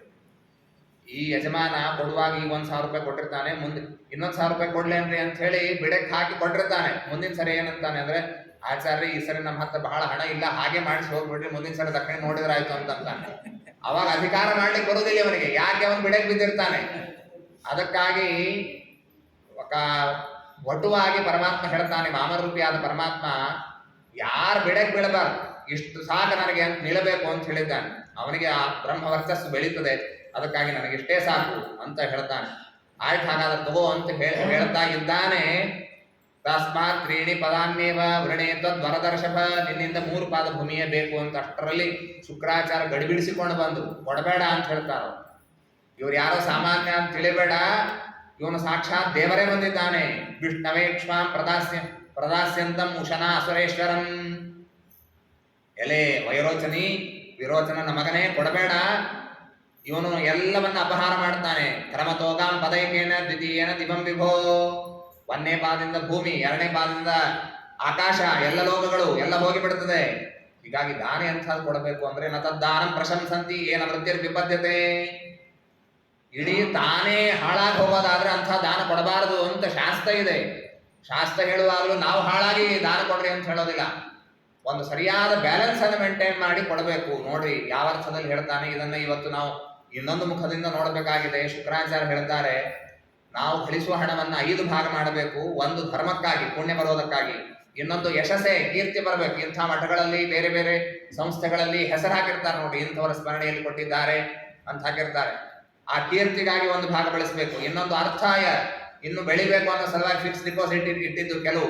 ಇನ್ನು ಕಾಮಾಯ, ಮನೆಯ ಪ್ರತಿ ದಿವಸದ ಬಳಕೆಗಾಗಿ ಇನ್ನೂ 1 ಭಾಗ. ಇನ್ನೊಂದು ಸ್ವಜನಾಯಚ, ನಮ್ಮ ಜನರಿಗಾಗಿ, ನಮ್ಮ ಬಂಧು ಬಳಗ ಬಹಳ ಹಣ ಗಳಿಸಿರೋದಿಲ್ಲ, ಬಹಳ ಕಷ್ಟದಲ್ಲಿರ್ತಾರೆ, ಅವರ ಸಹಾಯಕ್ಕಾಗಿ ಅಂತ ಹೀಗೆ 5 ವಿಭಾಗವನ್ನು ಮಾಡಿಕೊಂಡು ಪಂಚಧಾ ವಿಭಜನ್ ವಿತ್ತನ್ ಇಹಾ ಮುತ್ರಜ ಮೋದತೆ. ಹೀಗೆ ಮಾಡಿಕೊಂಡ ಅಂದ್ರೆ ಇಲ್ಲೂ ಸುಖದಿಂದ ಇರ್ತಾನೆ, ಸ್ವರ್ಗಕ್ಕೂ ಹೋಗ್ತಾನೆ. ನಿನ್ನ ಮಾತು ನಡೆಸಬೇಕು ಅಂತ ಹಠ ಮಾಡಬೇಡ. ಸತ್ಯ ಇದು ಪುಷ್ಪ ಹಣ್ಣು ಇದ್ದ ಹಾಗೆ, ಸುಳ್ಳಿದು ಗಿಡದ ಕಾಂಡ ಇದ್ದ ಹಾಗೆ. ಹೀಗಾಗಿ ಆ ಗಿಡವನ್ನ ಮೊದಲು ಉಳಿಸ್ಬೇಕು, ಆಮೇಲೆ ಹೂವು ಹಣ್ಣು ಮುಂದಿಂದು. ಅದನ್ನ ನೀನು ಮಾಡ್ಲಿಕ್ಕೆ ಹೋಗ್ಬೇಡ. ಸರ್ವಂ ಸರ್ವಂ ನೇತ್ಯಥಿತಂ ಬ್ರೂಯಾತ್ ಸದುಷ್ಕೀರ್ತಿ ಶ್ವಸನ್ಮೃತಃ ಸ್ತ್ರೀಷು ನರಮೇ ವಿವಾಹೇ ಚ ವೃತ್ಯರ್ಥೇ ಪ್ರಾಣ ಸಂಕಟೆ ಗೋಬ್ರಾಹ್ಮಣಾರ್ಥೇ ಹಿಂಸಾಯಾಂ ನಾರತಂ ಸ್ಯಾತ್ ಜಿಗುಪ್ಸಿತಂ. ಹೆಣ್ಣು ಮಕ್ಕಳಿಗೆ ಕೊಡಿಸ್ತೀನಿ ಅಂತ ಏನೋ ಹೇಳಿರ್ತಾನೆ ಗಂಡ, ಆಪತ್ತು ಬಂದಿರ್ತದೆ, ಇಲ್ಲ ನಿನಗೆ ಮುಂದಿನ ವರ್ಷ ಬಂಗಾರ ಕೊಡಿಸ್ತೀನಿ ಅಂತ ಹೇಳಿರ್ತಾನೆ. ಅಷ್ಟರಲ್ಲಿ ಅದು 78,000 80,000 ಆಗಿಬಿಡ್ತದೆ, ಕೊಡಿಸ್ಬೇಕಾಗಿಲ್ಲ ಅಂತ ಹೇಳ್ತದೆ ಶಾಸ್ತ್ರ.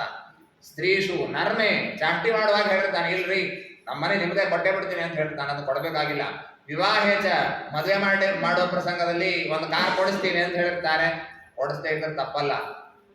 ಆಮೇಲೆ ವೃತ್ಯರ್ಥೆ, ತನ್ನ ಕೆಲಸ ಉಳಿಬೇಕು. ಪ್ರಾಣ ಸಂಕಟ, ಸಾಯುವ ಪರಿಸ್ಥಿತಿ ಬಂದಾಗ ಈ ಎಲ್ಲ ಪ್ರಸಂಗಗಳಲ್ಲಿ ಗೋಬ್ರಾಹ್ಮಣಾರ್ಥಿ ಆಕಳನ್ನು ಉಳಿಸೋದಕ್ಕಾಗಿ ಬ್ರಾಹ್ಮಣನ ಉಳಿಸೋದಕ್ಕಾಗಿ ಸುಳ್ಳು ಹೇಳಿದ್ರೆ ತಪ್ಪಲ್ಲ. ನಿನಗೆ ಪ್ರಾಣ ಸಂಕಟ ಬಂದಿದೆಯೋ, ಹೀಗಾಗಿ ಸುಳ್ಳು ಹೇಳಿ ಬಚಾವಾಗ ನೀನು ಅದು ಬಿಟ್ಟು ಹೋಗಿ ಸಾಯಬೇಡ ಅಂತ ಹೇಳಿದ್ರೆ ಇಲ್ಲ ಕೊಟ್ಟೇ ಕೊಡ್ತೀನಿ ಅಂತ ವಿಂಧ್ಯಾವಲಿಯನ್ನು ಕರೆದ ಸಂಕಲ್ಪವನ್ನು ಮಾಡಿದ್ದಾನೆ. ತ್ರಿಪಾದ ಭೂಮಿ ದಾನಂ ಕರಿಷ್ಯೆ ಅಂತ ಕಮಂಡಲಿನ ನೀರು ಹಾಕ್ಲಿಕ್ಕೆ ಹೋದ್ರೆ ಶುಕ್ರಾಚಾರ್ಯರು ಒಳಗೆ ಬಂದು ಕೂತಿದ್ದಾರಂತೆ ಹುಳದ ರೂಪದಲ್ಲಿ. ಆ ದರ್ಭ ತಗೊಂಡು ಚುಚ್ತಾನೆ, ಅದು ಶುಕ್ರಾಚಾರ್ಯ ಕಣ್ಣಿಗೆ ಚುಚ್ಚುತ್ತದಂತ. ಹೀಗಾಗಿ ಒಂದು ಕಣ್ಣು ತೊಂದರೆ ಆಯ್ತು ಅಂತ ಹೇಳ್ತಾರೆ. ಅಂತೂ ಆಮೇಲೆ ವಿಂಧ್ಯಾವಲಿ ಬಂದು ಅವನಿಜ್ಯಾವನ್ ಮೂರ್ತಿ ತದಪೋ ವಿಶ್ವಪಾವನಿ ದೇವರ ಪಾದಪೂಜೆಯನ್ನು ಮಾಡಿದ್ದಾರೆ. ತ್ರಿಪಾದ ಭೂಮಿ ದಾನ ಮಾಡೋಕ್ಕಿಂತ ಮೊದಲಿಗೆ ಅದು ಎಂಥ ನೀರದು, ಇಡೀ ಪ್ರಪಂಚವನ್ನೇ ಮಂಗಲಮಯವಾಗಿ ಮಾಡುವಂತಹ ಪುಣ್ಯಕರವಾದಂತಹ ಜಲ ಅಂತ ಅದನ್ನ ಕೊಂಡಾಡ್ತಾರೆ. ಆಮೇಲೆ ಪರಮಾತ್ಮ ತನ್ನ ನಿಜವಾದ ರೂಪವನ್ನು ತೆಗೆದುಕೊಳ್ತಾನೆ. ಹಿಂದಿ ಒಳಗೆ ಹೇಳ್ತಾರೆ ನೋಡ್ರಿ, ಹಾತಿಗೆ ಹಾತ್ ಖಾನೆಗೆ ಅವ್ರ ದಿಖಾನೆಗೆ ಅವ್ರ ಅಂತ ಹೇಳ್ತಾರಲ್ಲ. ಕಾಣುವ ಹಲ್ಲು ಬೇರೆ, ತಿನ್ನುವ ಹಲ್ಲು ಬೇರೆ. ಹಾಗೆ ದೇವರು ತೋರಿಸಿದ ಕಾಲು ಬೇರೆ, ಅಳತೆಗಿಡುವ ಕಾಲೇ ಬೇರೆ. ತ್ರಿವಿಕ್ರಮ ರೂಪವನ್ನು ತೆಗೆದುಕೊಂಡಿದ್ದಾನೆ. ಕ್ಷಿತಿಂ ಪದೈಕೇನ ಬಲೇರ್ವಿ ಚಕ್ರಮೇನ ಶರೀರೇಣ ದಿಶಶ್ಚ ಬಾಹುಭಿಃ ಪದಂ ದ್ವಿತೀಯಂ ಕ್ರಮತಸ್ತ್ರಿವಿಷ್ಟಪಂ ನವೈ ತೃತೀಯಶ್ಚ ತದೀಯ ಮಂಡಪಿ. ಒಂದನೇ ಕಾಲದಿಂದ ಭೂಮಂಡಲವನ್ನ, ಎರಡನೇ ಪಾದದಿಂದ ಎಲ್ಲ ಮೇಲಿನ ಲೋಕಗಳನ್ನ, ಸ್ವರ್ಗಾದಿಗಳನ್ನು ಇವನು ಗೆದ್ದಿದ್ದ ಅನ್ನೋದಕ್ಕಾಗಿ ಅದು ಇವನದೇ ಇತ್ತು. ಅದನ್ನೆಲ್ಲ ಅಳತೆ ಮಾಡಿ ತಗೊಂಡ. ಮೂರನೇದು ಎಲ್ಲಿ ಇಟ್ಲಿ ಅಂತ ಕೇಳ್ತಾನೆ. ಮೂರನೇದು ಎಲ್ಲೂ ಇಲ್ವೇ ಇಲ್ಲ. ಇದೇ ಪ್ರಸಂಗದಲ್ಲಿ ಎಲ್ಲ ದೇವತೆಗಳಿಗೆ ಬಹಳ ಖುಷಿ ಆಯಿತು. ಜಾಂಬವಂತ ಜಿಗಿತಾ ಹೋಗ್ತಾನೆ. ತ್ರಿವಿಕ್ರಮ ಮಹಾರಾಜ್ ಕಿ ಜೈ ಜೈ ಅಂತ ಹೇಳ್ತಾ ಹುರುಪಿನಲ್ಲಿ ಜಿಗಿತಾ ಹೋದ. ಮೇರು ಪರ್ವತ ಸರಿಯಾಗಿ ಮಂಡೆಗೆ ಬಡಿತು, ಕಾಲು ನೋವು ಬಂದು ಹೋಯ್ತು. ರಾಮಾವತಾರದಲ್ಲಿ ಜಾಂಬವಂತ ಈ ಮಾತನ್ನು ಹೇಳ್ತಾನೆ. ಲಂಕಾಕ್ ಹಾರಬೇಕು, ಯಾರು ಹಾರ್ತೀರಿ ಅಂತಂದಾಗ ಒಬ್ಬೊಬ್ಬರು ಒಂದೊಂದೊಂದೊಂದು ಹೇಳಿದ್ರು. ಆಗ ಇವನು ಹೇಳ್ತಾನೆ ಜಾಂಬವಂತ, ನಾನು ಮೊದಲು 100 ಜಿಗಿತಿದ್ದೆ, ಕಾಲಿಗೆ ಮೇರು ಪರ್ವತ ಬಡಿಯಿತು, ಅದಕ್ಕಾಗಿ ನನಗೆ ಈಗಷ್ಟು ಜಿಗಿಲಿಕ್ಕಾಗುವುದಿಲ್ಲ ಅಂತನ್ನೋ ಮಾತನ್ನ ರಾಮಾಯಣದಲ್ಲಿ ಉಲ್ಲೇಖ ಮಾಡ್ತಾನೆ. ಆಗ ಅಸುರರಿಗೆಲ್ಲ ಬಹಳ ಸಿಟ್ಟು ಬಂದು ಹೋಯ್ತು. ಮೋಸ ಮಾಡಿ ದೇವರು ಈ ರೂಪದಿಂದ ಬಂದಿದ್ದಾನೆ, ನಮ್ಮ ರಾಜನನ್ನ ಬಂದಿ ಮಾಡ್ತಾ ಇದ್ದಾರೆ, ಹಾಗೆ ಹೀಗೆ ಅಂತ ಯುದ್ಧಕ್ಕೆ ಬರ್ತಾರೆ. ದೇವತೆಗಳು ಯುದ್ಧಕ್ಕೆ ಬರ್ತಾರೆ. ದೇವತೆಗಳು ಬಂದು ಇವನನ್ನ ಕಟ್ಟಿ ಹಾಕ್ತಾರೆ. ಬಂಧ ವಾರುಣ ಇಪ್ಪಾಶೈಹಿ ಬಲಿಂ ಸದ್ಯೆ ಹನಿಕೃತೋಹೋ, ಅವನನ್ನು ಕಟ್ಟಿ ಹಾಕಿದ್ದಾರೆ. ಆಗ ಬಲಿಚಕ್ರವರ್ತಿ ಒಂದೇ ಮಾತು ಹೇಳ್ತಾನೆ. ಯದ್ಯುತ್ತಮ ಶ್ಲೋಕ ಭವನ್ ಮಮೇರಿತಂ ವಚೋವ್ಯಲೀಕಂ ಸುರಪರ್ಷಮನ್ಯಸೆ ಕರೋಂ ವಿರದಂ ತನ್ನ ಭವೇ ಪ್ರಲಂಭನಂ ಪದಂ ತೃತೀಯಂ ಪುರುಷೀಷ್ಣಿ ಮೇ ಪದಂ. ನಾನು ಹೇಳಿದ ಮಾತು ಸುಳ್ಳಾಯ್ತು ಅಂತ ತಿಳಿಬೇಡ. 2ನೇ ಪಾದ ಕೊಟ್ಟೆ, 3ನೇ ಪಾದ ಜಾಗ ಇಲ್ಲ ಅಂತ ತಿಳಿಬೇಡ. 3ನೇ ಪಾದವನ್ನು ನನ್ನ ತಲೆಯ ಮೇಲಿಡು ಅಂತ ಪರಮಾತ್ಮನಿಗೆ ಪ್ರಾರ್ಥನೆಯನ್ನು ಮಾಡಿದ್ದಾನೆ. ಆಗ ಪರಮಾತ್ಮ ಅವನ ತಲೆಯ ಮೇಲೆ 3ನೇ ಪಾದವನ್ನು ಇಟ್ಟು ಅವನಿಗೆ ಅನುಗ್ರಹವನ್ನು ಮಾಡಿ, ಅದೇ ಹೊತ್ತಿಗೆ ಪ್ರಹ್ಲಾದರಾಜರು ಕೂಡ ಬಂದಿದ್ದಾರೆ. ರಾಜರಿಗೆ ಅನೇಕ ಮಾತನ್ನ ಪರಮಾತ್ಮ ಹೇಳುತ್ತಾನೆ. ನಿನ್ನ ಮೊಮ್ಮಗ ನಿನ್ನಂತೆ ಮಹಾ ಕೀರ್ತಿವಂತನಾಗಿದ್ದಾನೆ. ವತ್ಸ ಪ್ರಹ್ಲಾದ ಭದ್ರಂತೆ ಪ್ರಯಾಹಿ ಸುತಲಾತಲಂ. ನೀವು ತಲಾತಲಕ್ಕೆ ಹೋಗ್ರಿ, ಅಲ್ಲಿ ಏನೊಂದು ಭಾಗ್ಯ ಅಂತಂದ್ರೆ ಒಂದು ದೊಡ್ಡ ಅರಮನೆ, ಅದರಲ್ಲಿ ನೀವು ಸುಖವಾಗಿ ವಾಸ ಮಾಡ್ರಿ. ಮುಂದಿನ ಸರದಿಯಲ್ಲಿ ಈಗೇನು ಇಂದ್ರ ಇದ್ದಾನೆ ಅವನು ಮುಗಿದಾದ್ಮೇಲೆ ಮುಂದಿನ ಮನ್ವಂತರದಲ್ಲಿ ಬಲಿಚಕ್ರವರ್ತಿಗೆ 8ನೇ ಮನ್ವಂತರದಲ್ಲಿ ಇಂದ್ರನ ಪದವಿಯನ್ನು ನಾನು ಕೊಡ್ತೇನೆ, ಅಲ್ಲಿವರೆಗೆ ಅಲ್ಲೇ ಇರ್ರಿ. ಎಂಥ ಭಾಗ್ಯ ಅಂದ್ರೆ ದೇವರು ಹೇಳ್ತಾನೆ, ಗದಾಪಾಣಿಯಾಗಿದ್ದುಕೊಂಡು ನಿಮ್ಮ ಮನೆಯ ವಾಚ್ಮನ್ ಆಗಿ ನಾನಿರ್ತೇನೆ. ಹೊರಗೆ ಹೋಗುವಾಗ ಬಲಿಚಕ್ರವರ್ತಿ ದೇವರ ದರ್ಶನ, ಒಳಗೆ ಬರುವಾಗ ದೇವರ ದರ್ಶನ. ಈ ರೀತಿಯಾಗಿ ಪರಮಾತ್ಮ ಅವರಿಗೆ ಭಾಗ್ಯವನ್ನ ಕೊಟ್ಟಿದ್ದಾನೆ. ಆಮೇಲೆ ಪರಮಾತ್ಮ ಹೇಳಿದ, ಈ ಯಜ್ಞ ಅರ್ಥ ನಿಂತಿದೆ, ಅದನ್ನು ಮುಗಿಸ್ಬೇಕು ಅಂತ ಹೇಳಿ ಶುಕ್ರಾಚಾರ್ಯನ ಕರೆದು ಹೇಳಿದಾಗ, ಆಗ ಪರಮಾತ್ಮನಿಗೆ ನಮಸ್ಕಾರ ಮಾಡಿ ಶುಕ್ರಾಚಾರ್ಯ ಹೇಳ್ತಾರೆ, ಯಾವ ಯಜ್ಞದಲ್ಲಿ ನೀನೇ ಸನ್ನಿಹಿತನಾಗಿದ್ದಿ, ಆ ಯಜ್ಞ ಅದಕ್ಕೆ ಲೋಪದೋಷಗಳಾಗ್ಲಿಕ್ಕೆ ಸಾಧ್ಯ ಇಲ್ಲ. ಮಂತ್ರತಸ್ತಂತ್ರತಶ್ಚಿದ್ರಂ ದೇಶ ಕಾಲಾರ ವಸ್ತುತಃ ಸರ್ವಂ ಕರೋತಿ ನಿಶ್ಚಿದ್ರಂ ಅನುಸಂಕೀರ್ತನಂ ತವ. ಇದನ್ನು ಕೆಲವರು ಹೋಮ ಮಾಡಿಸುವಾಗ ಈ ಮಂತ್ರವನ್ನು ಹೇಳ್ತಾರೆ. ಆ ಶ್ಲೋಕ ಇದ್ದದ್ದು ಇಲ್ಲಿ ನಿನ್ನ ಸ್ಮರಣೆ ಆದ್ರೆ ಸಾಕು, ಏನೋ ಮಂತ್ರ ತಂತ್ರ ಸ್ವಲ್ಪ ಹಿಂದೆ ಮುಂದೆ ಆಗಿರ್ತದೆ, ಅದೆಲ್ಲ ಪರಿಹಾರ ಆಗ್ತದೆ ಅಂತ ಈ ರೀತಿಯಾಗಿ ಹೇಳ್ತಾರೆ. ಈ ವಾಮನ ಮಹಾತ್ಮ್ಯವನ್ನ ಕ್ರಿಯಮಾಣೆ ಕರ್ಮಣೀದಂ ದೈವೇ ಪಿತ್ರೆ ಸಮಾನುಷೇ.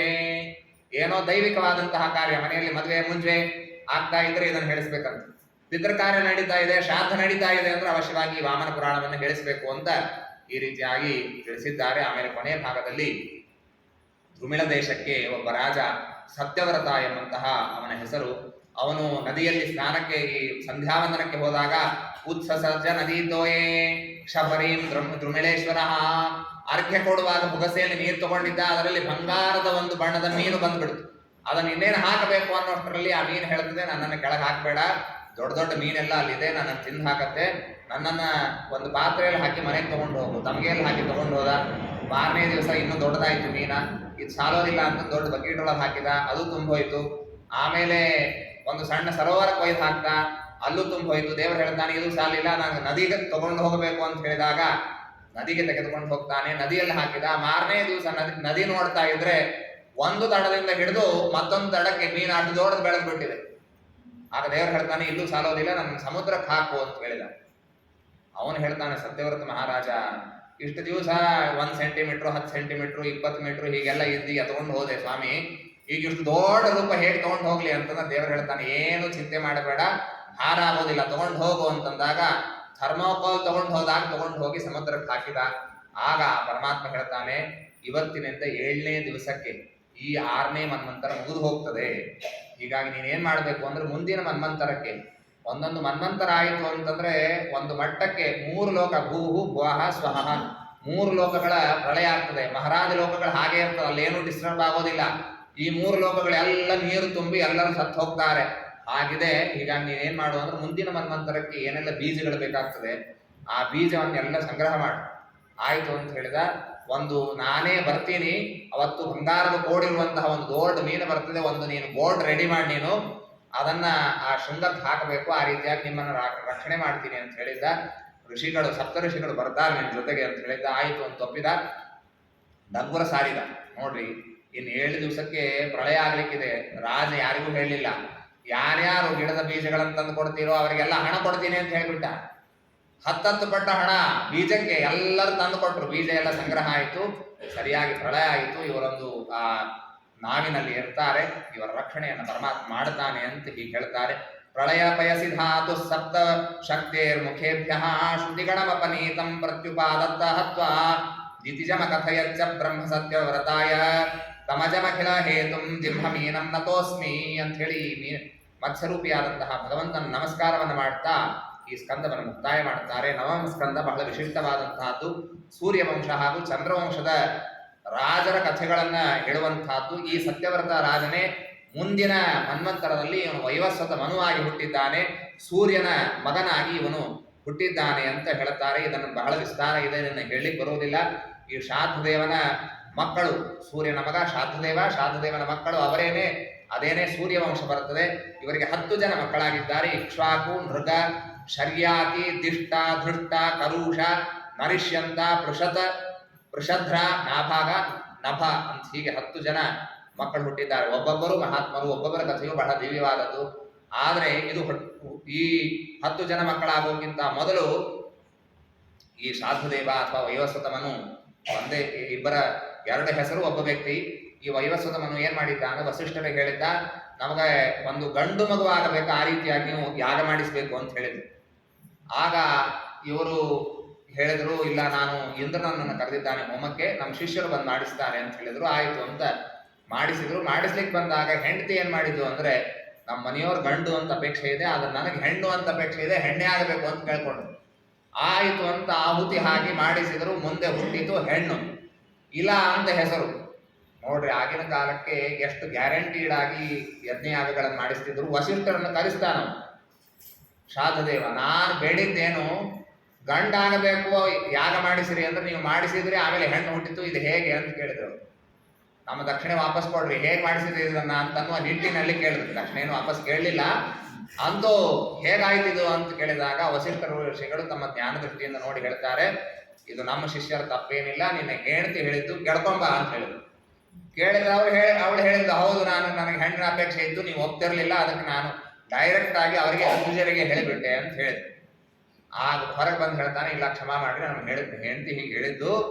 ಆದ ಅವಳಿಗೆ ಸ್ವಲ್ಪ ಬುದ್ಧಿ ಕಡಿಮೆ, ನೀವೇನ್ ಮಾಡ್ತಿರೋ ಗೊತ್ತಿಲ್ಲ, ಇದೇ ಕೂಸು ಗಂಡಾಗಬೇಕು ಅಂತ ಕೇಳಿಕೊಂಡ. ನೋಡ್ರಿ, ಪುರೋಹಿತರ ಭಜೀತಿ ಹೇಗೆ ಬರ್ತದೆ ನೋಡ್ರಿ. ಅವ್ರು ಆಯ್ತು ಅಂತ ಒಪ್ತಾರೆ.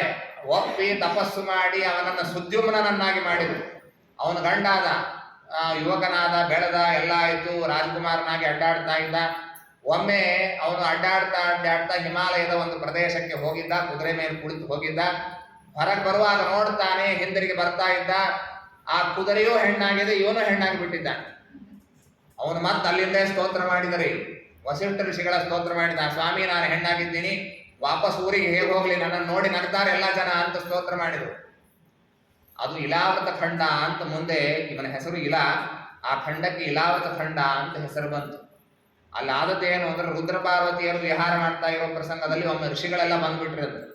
ಪಾರ್ವತಿ ದೇವಿಗೆ ನಾಚಿಕೆ ಆಗಿ ಅವಳು ಹೇಳ್ಬಿಟ್ಲು, ಶಾಪ ಕೊಟ್ಬಿಟ್ಲು, ಇನ್ಮೇಲೆ ಇಲ್ಲಿ ಯಾರ್ಯಾರು ಒಳಗೆ ಬರ್ತಾರೋ ಎಲ್ಲರ ಹೆಣ್ಣಾಗ್ಲಿ ಅಂತ ಶಾಪ ಕೊಟ್ಬಿಟ್ಟಿದ್ವಿ. ಗೊತ್ತಿಲ್ಲ ಪಾಪ ಈ ವ್ಯಕ್ತಿ ಹೋಗಿದ್ದ, ಹೆಣ್ಣಾಗಿ ಬಿಟ್ಟ. ವಸಿಷ್ಠರನ್ನ ಕರೆದಾಗ ವಸಿಷ್ಠರು ಬಂದ್ರು, ಪುಣ್ಯಕ್ಕೆ ಹೊಚ್ಚಲ ಆ ಕಡೆ ನಿಂತಿದ್ರು ವಸಿಷ್ಠರು, ಒಳಗೆ ಬರಲಿಲ್ಲ ಅವರು. ಅಲ್ಲಿಂದಲೇ ಅವರು ಏನಾಯ್ತು ಅಂತ ಕೇಳಿದ್ದಕ್ಕೆ ಹೀಗಾಗಿದೆ ಅಂತ ಹೇಳಿದ್ರು.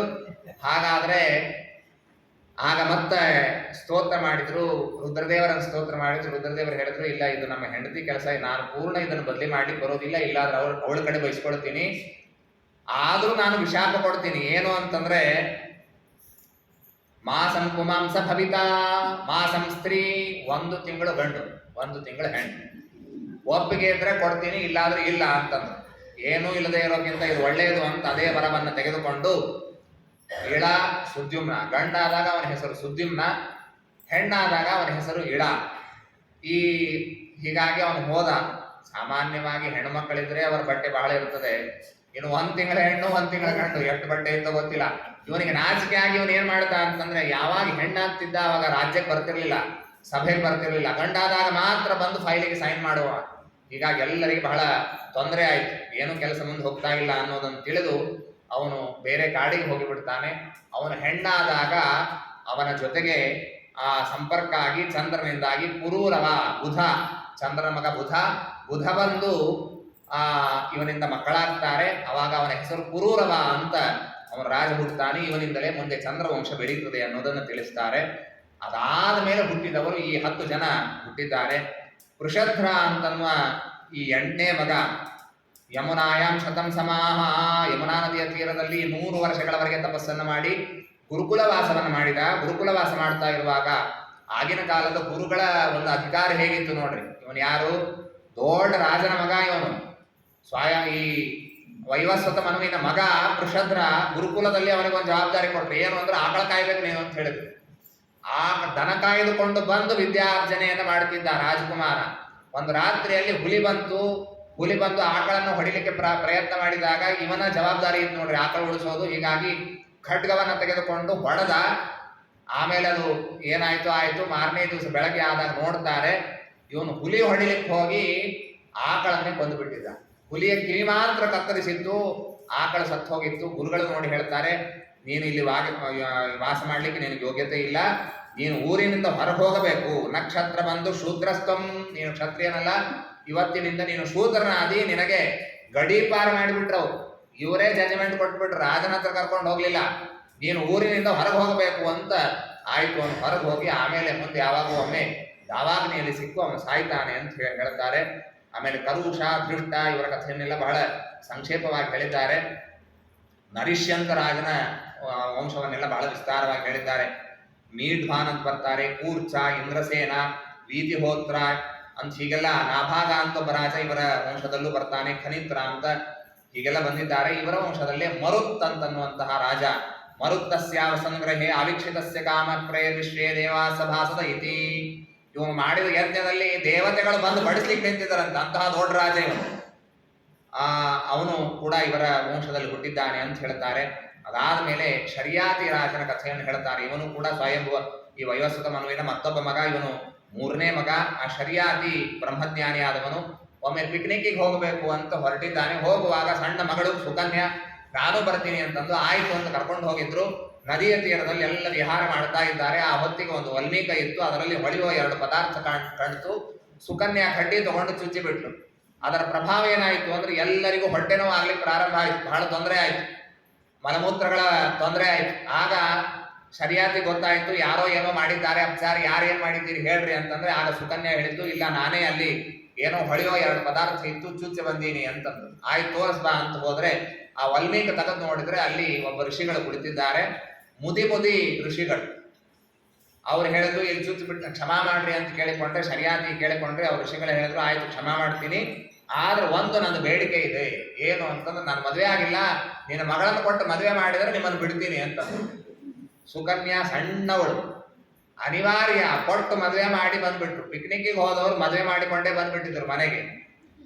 ಆಯ್ತು, ಮದುವೆ ಮಾಡಿಕೊಂಡು ಗ್ರಹಂ ಗ್ರಹಿಷ್ಯೆ ಸೋಮಸ್ಯ ಯಜ್ಞೇವಾ ಅಸೋಮಯೋಹೋ ಅವರ ಸೇವೆಯನ್ನು ಮಾಡ್ತಾನೆ. ಅವಳೇ ಇದ್ದಾಳೆ ಸುಕನ್ಯಾ, ಚಮನ್ ಋಷಿಗಳನ್ನು ಮದುವೆಯಾಗಿದ್ದಾಳೆ. ಅವಳ ಸೇವೆಯನ್ನು ಕಂಡು ಬಹಳ ಸಂತೋಷ ಆಯಿತು ಅವರಿಗೆ. ಆಗ ಒಮ್ಮೆ ಅವರ ಮನೆಗೆ ನಾಸತ್ಯ ದಸರ ಅಶ್ವಿನಿ ದೇವತೆಗಳು ಬಂದಿದ್ರು. ಅಶ್ವಿನಿ ದೇವತೆಗಳಿಗೆ ಏನಾಗಿತ್ತು ಅಂತಂದ್ರೆ, ಇಂದ್ರನಿಗೆ ಯಜ್ಞದಲ್ಲಿ ನಮಗೂ ಭಾಗ ಸಿಗಬೇಕು ಅಂತ ಕೇಳಿದ್ರೆ ಇಂದ್ರ ಕೊಡೋದಿಲ್ಲ ಅಂತ ಹೇಳಿದ್ದ. ಅದಕ್ಕಾಗಿ ಇವರ ಹತ್ರ ಬಂದಿದ್ರು.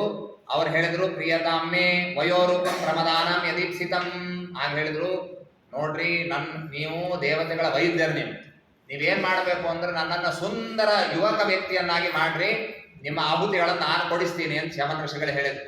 ಆಯಿತು ಅಂತ ಹೇಳಿ ಒಂದು ಸರೋವರವನ್ನು ನಿರ್ಮಾಣ ಮಾಡಿ, ನಿಮಜ್ಜತಾಂ ಭವಾನಸ್ಮಿನ್ ಹೃದಯ ಸಿದ್ಧ ವಿನಿರ್ಮಿತೆ, ಇದರೊಳಗೆ ಪ್ರವೇಶ ಮಾಡ್ರಿ ಅಂತಂದು ಸರೋವರದೊಳಗೆ ಪ್ರವೇಶ ಮಾಡಿ 3 ಜನ ಈ ನಾಸತ್ಯ ದಸರರು ಹಾಗೂ ಚಮನ್ ಋಷಿಗಳು ಒಳಗೆ ಪ್ರವೇಶ ಮಾಡಿ ಒಮ್ಮೆ ಹೊರಗೆ ಬಂದ್ರೆ ಯಾರು ಚಮನ್ ಋಷಿಗಳು ಗೊತ್ತಾಗೋದಿಲ್ಲ, ಯಾರು ಅಶ್ವಿನಿ ದೇವತೆಗಳು ಗೊತ್ತಾಗೋದಿಲ್ಲ, ಅಂತಹ ದಿವ್ಯ ರೂಪ ಬಂದು ಹೋಯ್ತು. ಆಗ ಅಂಥವರನ್ನು ಕೊಟ್ಟಿದ್ದಾರೆ. ಅಶ್ವಿನಿ ದೇವತೆಗಳು ಹೇಳ್ತಾರೆ, ನಿನ್ನ ಗಂಡ ಯಾರು ಗುರುತಿಡಿ ಅಂತ. ನೋಡಿ ಎಷ್ಟು ಸೂಕ್ಷ್ಮ ಇದೆ, ಧರ್ಮ ಸೂಕ್ಷ್ಮ. ಸುಕನ್ಯಾ ಹೇಳ್ತಾಳೆ, ನನಗೆ ಗೊತ್ತಿಲ್ಲ, ನನ್ನ ಗಂಡನಾಗದವನೇ ಇದ್ದವನನ್ನ ನನ್ನ ಗಂಡ ಅಂತ ಅನ್ಕೊಂಡ್ರು ತಪ್ಪು, ಹೀಗಾಗಿ ನಾನು ಹೇಳೋದಿಲ್ಲ, ನನ್ನ ಪತಿ ಯಾರೋ ಅವರು ತಾವೇ ಮುಂದೆ ಬರ್ರಿ ಅಂತ ಹೇಳಿದಾಗ ಚಮನ್ ಋಷಿಗಳು ಬಂದ್ರು. ರಾಜಾದು ಇತರಂಪ್ರಾಹ, ಹೀಗೆ ಅವರು ಸುಖದಿಂದ ಮುಂದೆ ಸಂಸಾರ ಮಾಡ್ತಾ ಇದ್ದಾರೆ. ಕಾಲಾಂತರದಲ್ಲಿ ಒಂದು ಯಾಗವನ್ನು ಮಾಡಬೇಕು, ಸೋಮಯಾಗವನ್ನ ಅಂತ ಇಟ್ಟುಕೊಂಡು ಶರ್ಯಾತಿ ಮಹಾರಾಜ ಅಳಿಯಂದ್ರನ್ನ ಅನಿವಾರ್ಯ ಕರಿಬೇಕಲ್ರಿ, ಕರಿದೇ ಇದ್ರೆ ಬರೋದಿಲ್ಲ ಅಂತ ಹೇಳಿ ಇವರ ಆಶ್ರಮಕ್ಕೆ ಬಂದಿದ್ದಾನೆ. ಬರುವಾಗಲೇ ಪ್ರಾಯಶಃ ಮನಸ್ಸಿನಲ್ಲಿ ದುಗುಡ ಇತ್ತು, ನಮ್ಮ ಅಳಿಯಂದ್ರ ಆವಾಗ್ಲೇ ಈಗಲೋ ಆಗ್ಲೋ ಅಂತ ಅನ್ನೋ ಹಾಗಿದ್ರು, ಅಳಿಯಂದ್ರ ಇದ್ದಾರೋ ಬಿಟ್ಟಾರೋ ಅಂತ ಅನ್ಕೊಂಡೇ ಬಂದಿದ್ದ. ಆದ್ರೆ ಒಬ್ಬ ಯುವಕನ ಜೊತೆಗೆ ಸುಕನ್ಯಾ ಕುಳಿತಿದ್ದು ನೋಡಿ ಬಹಳ ಆಶ್ಚರ್ಯ ಆಯಿತು. ಸುಕನ್ಯಾ ಬಂದು ನಮಸ್ಕಾರ ಮಾಡಿದ್ಲು. ಆಗ ಮತ್ ಕುಲದೂಷಣಂ ತ್ವಿದಂ, ಹಿಂದ್ ಸರಿದು ಬಿಟ್ಟಂತ ರಾಜ, ಎಂಥ ಕೆಲಸ ಮಾಡಿದ್ದೀನಿ ನೀನು, ಅಳಿಯಂದ್ರ ಇರಲಿಲ್ಲ, ನಮ್ಮನೆಗೆ ಬರ್ಬೇಕಾಗಿತ್ತು, ನಾನು ಸಾಕಿದ್ದೆ, ಯಾವುದೋ ಒಬ್ಬ ಯುವಕನ ಜೊತೆಗೆ ಅಡ್ಡಾಡ್ತಾ ಇದ್ದೀನಿ ನೀನು ಅಂತ ಸರಿಯಾಗಿ ಬೈದರೆ, ಆಗ ನಗ್ತಾ ನಗ್ತಾ ಸುಕನ್ಯಾ ಕೈ ಹಿಡಿದು ನನ್ನ ತಂದೆಯನ್ನು ಕರ್ಕೊಂಡು ಹೋಗ್ತಾಳೆ, ನಡೆದ ಘಟನೆಯನ್ನು ಹೇಳ್ತಾಳೆ, ಹೀಗಾಗಿದೆ, ನಿಮ್ಮ ಅಳಿಯಂದ್ರೆ ಇವರು ಈಗ ಯುವಕರಾಗಿದ್ದಾರೆ ಅಂತ ಹೇಳಿದ್ದಕ್ಕೆ ಬಹಳ ಸಂತೋಷ ಆಯ್ತು. ನಾನು ಅನ್ಕೊಂಡಿದ್ದೆ ನನ್ನ ಮಗಳು ಕೆಟ್ಟ ಕೆಲಸ ಮಾಡ್ಲಿಕ್ಕಿಲ್ಲ ಅಂತ ಅನ್ಕೊಂಡಿದ್ದೆ ಅಂತ ಸರಿಯಾಗಿ ಹೇಳಿದಂತೆ. ಅಂತೂ ಆಮೇಲೆ ಸೋಮಯಾಗಕ್ಕೆ ಅವರಿಗೆ ಆಹ್ವಾನ ಕೊಟ್ಟು ಹೋಗಿದ್ದಾನೆ. ಸರಿಯಾದ ಅವಕಾಶ ಅಂತ ತಿಳಿದು ಸೋಮಯಾಗಕ್ಕೆ ಹೋಗಿ ನಾಸತ್ಯ ದಸರೆಗೆ ಸಿಗಬೇಕಾದ ಆಹುತಿಗಳನ್ನ ಆ ಯಜ್ಞದಲ್ಲಿ ಹಾಕಿಸಿದರು. ಹಾಕುವಾಗ ಇಂದ್ರ ಬಿಡ್ಲಿಲ್ಲ. ಇಂದ್ರ ಬಂದು ವಜ್ರಾಯುಧವನ್ನು ತೆಗೆದುಕೊಂಡು ಹೊಡಿಲಿಕ್ಕೆ ಬಂದ್ರೆ ಚಮನ ಋಷಿಗಳು ತಾವು ಆ ಸ್ತಂಭನವನ್ನು ಮಾಡಿದ್ದಾರೆ. ಇಂದ್ರ ಹೀಗೆ ಎತ್ತಿದ್ದು ಕೈ ಹೀಗೆ ಉಳಿತು. ಈ ರೀತಿಯಾಗಿ ಮಾಡಿ ಅವರಿಗೆ ಆಹುತಿಯನ್ನು ಕೊಡಿಸಿದ್ದಾರೆ ಅಂತ ಹೇಳ್ತಾರೆ. ಮುಂದೆ ಆ ರೇವತ ರಾಜನ ಕಥೆ. ರೇವತನ ಮಗಳೇ ರೇವತಿ, ಬಲರಾಮರಿಗೆ ಕೊಟ್ಟು ಮದುವೆ ಮಾಡ್ತಾರಲ್ಲ, ನನ್ನ ಮಗಳಿಗೆ ತಕ್ಕಳಿಗೆ ಯಾರು ಗೊತ್ತಾಗಬೇಕು ಅಂತ ಬ್ರಹ್ಮದೇವರ ಸದನಕ್ಕೆ ಹೋಗಿಬಿಟ್ಟಿದ್ರು ಇವರು. ಅಲ್ಲಿ ಹೋಗಿ ಕೇಳಲಿಕ್ಕೆ ಹೋದ್ರೆ ಅಲ್ಲಿ ಒಂದೇನೋ ದಾನ ನಡೆದಿತ್ತು, ಕಚೇರಿ ನಡೆದಿತ್ತು, ಹೊರಗೆ ಇವರು ನಿದ್ರೆ ಹತ್ತಿ ಬಿಡ್ತು. ಆಮೇಲೆ ಎದ್ದು ಬಂದು ಕೇಳುವಾಗ ಅನೇಕ ಯುಗಗಳು ಉರುಳಿ ಹೋಗಿತ್ತು ಭೂಲೋಕದಲ್ಲಿ. ಆಗ ಬ್ರಹ್ಮದೇವರು ಹೇಳ್ತಾರೆ, ಈ ಕೂಡ್ಲೆ ಹೋಗ್ರಿ, ಅಲ್ಲಿ ಬಲರಾಮ ದೇವರು ಅಂತಿದ್ದಾರೆ, ಅವರಿಗೆ ನಿಮ್ಮ ಮಗಳನ್ನು ಕೊಟ್ಟು ಮದುವೆ ಮಾಡ್ರಿ, ಸ್ವಲ್ಪ ತಡ ಮಾಡಿದ್ರಿ ಅಂದ್ರೆ ಅವರು ಮತ್ತೆ ವಾಪಸ್ ಬಂದ್ಬಿಡ್ತಾರೆ ಅಂತ ಹೇಳಿದ್ರು. ಕೂಡ್ಲೆ ಹೋಗಿ ಆಮೇಲೆ ಮದುವೆ ಮಾಡಿ ಕೊಟ್ಟಿದ್ದಾರೆ. ನಾಭಾಗ ಮತ್ತೊಬ್ಬ ಅದ್ಭುತ ವ್ಯಕ್ತಿ. ನಾಭಾಗ ಏನಿದ್ದಾನೆ, ಅವನು ಬಹಳ ಮುಗ್ಧ. ಅವನ ಹೆಸರೇ ಹೇಳುವಂತೆ ಅವನಿಗೇನು ಭಾಗ ಉಳಿಲಿಲ್ಲ. ಅವನು ಗುರುಕುಲ ವಾಸಕ್ಕೆ ಹೋದಾಗ ಉಳಿದ 9 ಜನ ಏನೇನು ಆಸ್ತಿ ಇತ್ತೋ ಎಲ್ಲ ತಾವು ಪಾಲು ಮಾಡಿ ತಮ್ಮಷ್ಟಕ್ಕೆ ತಾವು ಇಟ್ಕೊಂಡು ಬಿಟ್ಟಿದ್ರು. ಇವನು ಗುರುಕುಲ ವಾಸ ಮುಗಿಸಿ ಬಂದಾದ ಮೇಲೆ ನನ್ನ ಪಾಲು ಏನು ಅಂತ ಹೇಳಿದ್ರಂತೆ, ಅಲ್ಲಿ ಇದ್ದಾರೆ ನೋಡು ಮುದುಕ ಮುದುಕಿ, ಅಂದ್ರೆ ಅಪ್ಪ ಅಮ್ಮ, ಅವರು ನಿನ್ನ ಪಾಲಿಗೆ ಬಂದಿದ್ದಾರೆ, ಅದೇ ನಿಮ್ಮ ಆಸ್ತಿ ಅಂತ ಹೇಳಿದ್ರಂತೆ. ಆಯಿತು, ಒಂದು ಶ್ರದ್ಧೆಯಿಂದ ಅವರ ಸೇವೆಯನ್ನೇ ಮಾಡ್ತಾ ಉಳಿದಿದ್ದಾನೆ. ತಂದೆ ಶ್ರಾದ್ದದೇವನಿಗೆ ಬಹಳ ಕನಿಕರ ಬಂತು. ಉಳಿದವರೆಲ್ಲ ಸುಖದಿಂದ ಇದ್ದಾರೆ, ಪಾಪ ಈ ನಾಭಾಗ ಇಷ್ಟು ಒದ್ದಾಡ್ತಾ ಇದ್ದಾನೆ ಅಂತ ತಿಳಿದು ಒಂದ್ಸರಿ ಅನುಗ್ರಹ ಮಾಡಿದ ತಂದೆ. ಹೇಳ್ತಾರೆ, ಅಂಗಿರಸರ ಒಂದು ಸತ್ರ ನಡೆದಿದೆ, ಅಲ್ಲಿ ಹೋಗಿ ನೀನು 6ನೇ ದಿವಸದ ಮಂತ್ರ ನೋಡ್ರಿ, ಎಂತಹ ಜ್ಞಾನಿ ಶ್ರಾದ್ದದೇವ ಹೇಳ್ತಾನೆ. ಅಲ್ಲಿ ಅನೇಕ ಋತ್ವಿಜರು ಬಂದಿರ್ತಾರೆ. 6ನೇ ದಿವಸದ ಮಂತ್ರ ಎಲ್ಲರಿಗೂ ಮರೆತು ಹೋಗ್ತದೆ, ಬರುವುದಿಲ್ಲ. ನೀನು 6ನೇ ದಿವಸದ ಮಂತ್ರವನ್ನು ಹೇಳು, ಎಲ್ಲರೂ ಖುಷಿಯಿಂದ ನಿನಗೆ ದಕ್ಷಿಣೆ ಕೊಡ್ತಾರೆ, ಅದನ್ನು ತಗೊಂಡು ನೀನು ಸುಖದಿಂದ ಇರಬಹುದು ಅಂತ ಹೇಳಿದ್ರು. ಆಯಿತು ಅಂತ ಹೋದ. ಸರಿಯಾಗಿ ಆ ತಂದೆ ಹೇಳಿದಂತೆಯೇ ಆಯಿತು. 6ನೇ ದಿವಸದ ಮಂತ್ರ ಯಾರಿಗೂ ಬರಲಿಲ್ಲ. ನಾಭಾಗ ಆ ಮಂತ್ರಗಳನ್ನು ಹೇಳ್ತಾನೆ. ಹೇಳಿದ ಕೂಡಲೇ ಎಲ್ಲರಿಗೂ ಸಂತೋಷ ಆಯಿತು. ತಮ್ಮ ತಮ್ಮ ದಕ್ಷಿಣೆಯನ್ನು ಎಲ್ಲ ಋತ್ವಿಜರು ಇಸ್ಕೊಂಡು ಹೋಗುವಾಗ ಅವರು ಒಂದು ಮಾತು ಹೇಳಿ ಹೋದ್ರು, ಈ ಲಾಸ್ಟಿಗೆ ಏನೇನು ಉಳಿತದಲ್ಲ ಯಜ್ಞಶಾಲೆದೊಳಗೆ ಅದೆಲ್ಲ ನಿಂದು ಅಂತ ಹೇಳಿದ್ರು. ಏನು ಉಳಿದಿರ್ತದೆ ಅಲ್ಲಿ? ದರ್ಭ, ಅಲ್ಲಲ್ಲಿ ತುಪ್ಪ ಬಿದ್ದಿರ್ತದೆ, ಅರ್ಧ ಸುಟ್ಟ ಕಟ್ಟಿಗೆಗಳು. ಹಾಗಲ್ಲ, ಆಗಿನ ಕಾಲದ ಯಜ್ಞಶಾಲೆ ಹೇಗಿರ್ತಿತ್ತು ಅಂದ್ರೆ ಭೂಶೋಧನೆ ಮಾಡಿ ಮೊದಲು ಬಂಗಾರದ ತಗಡು ಹೊಡಿಸಿರ್ತಿದ್ರಿ.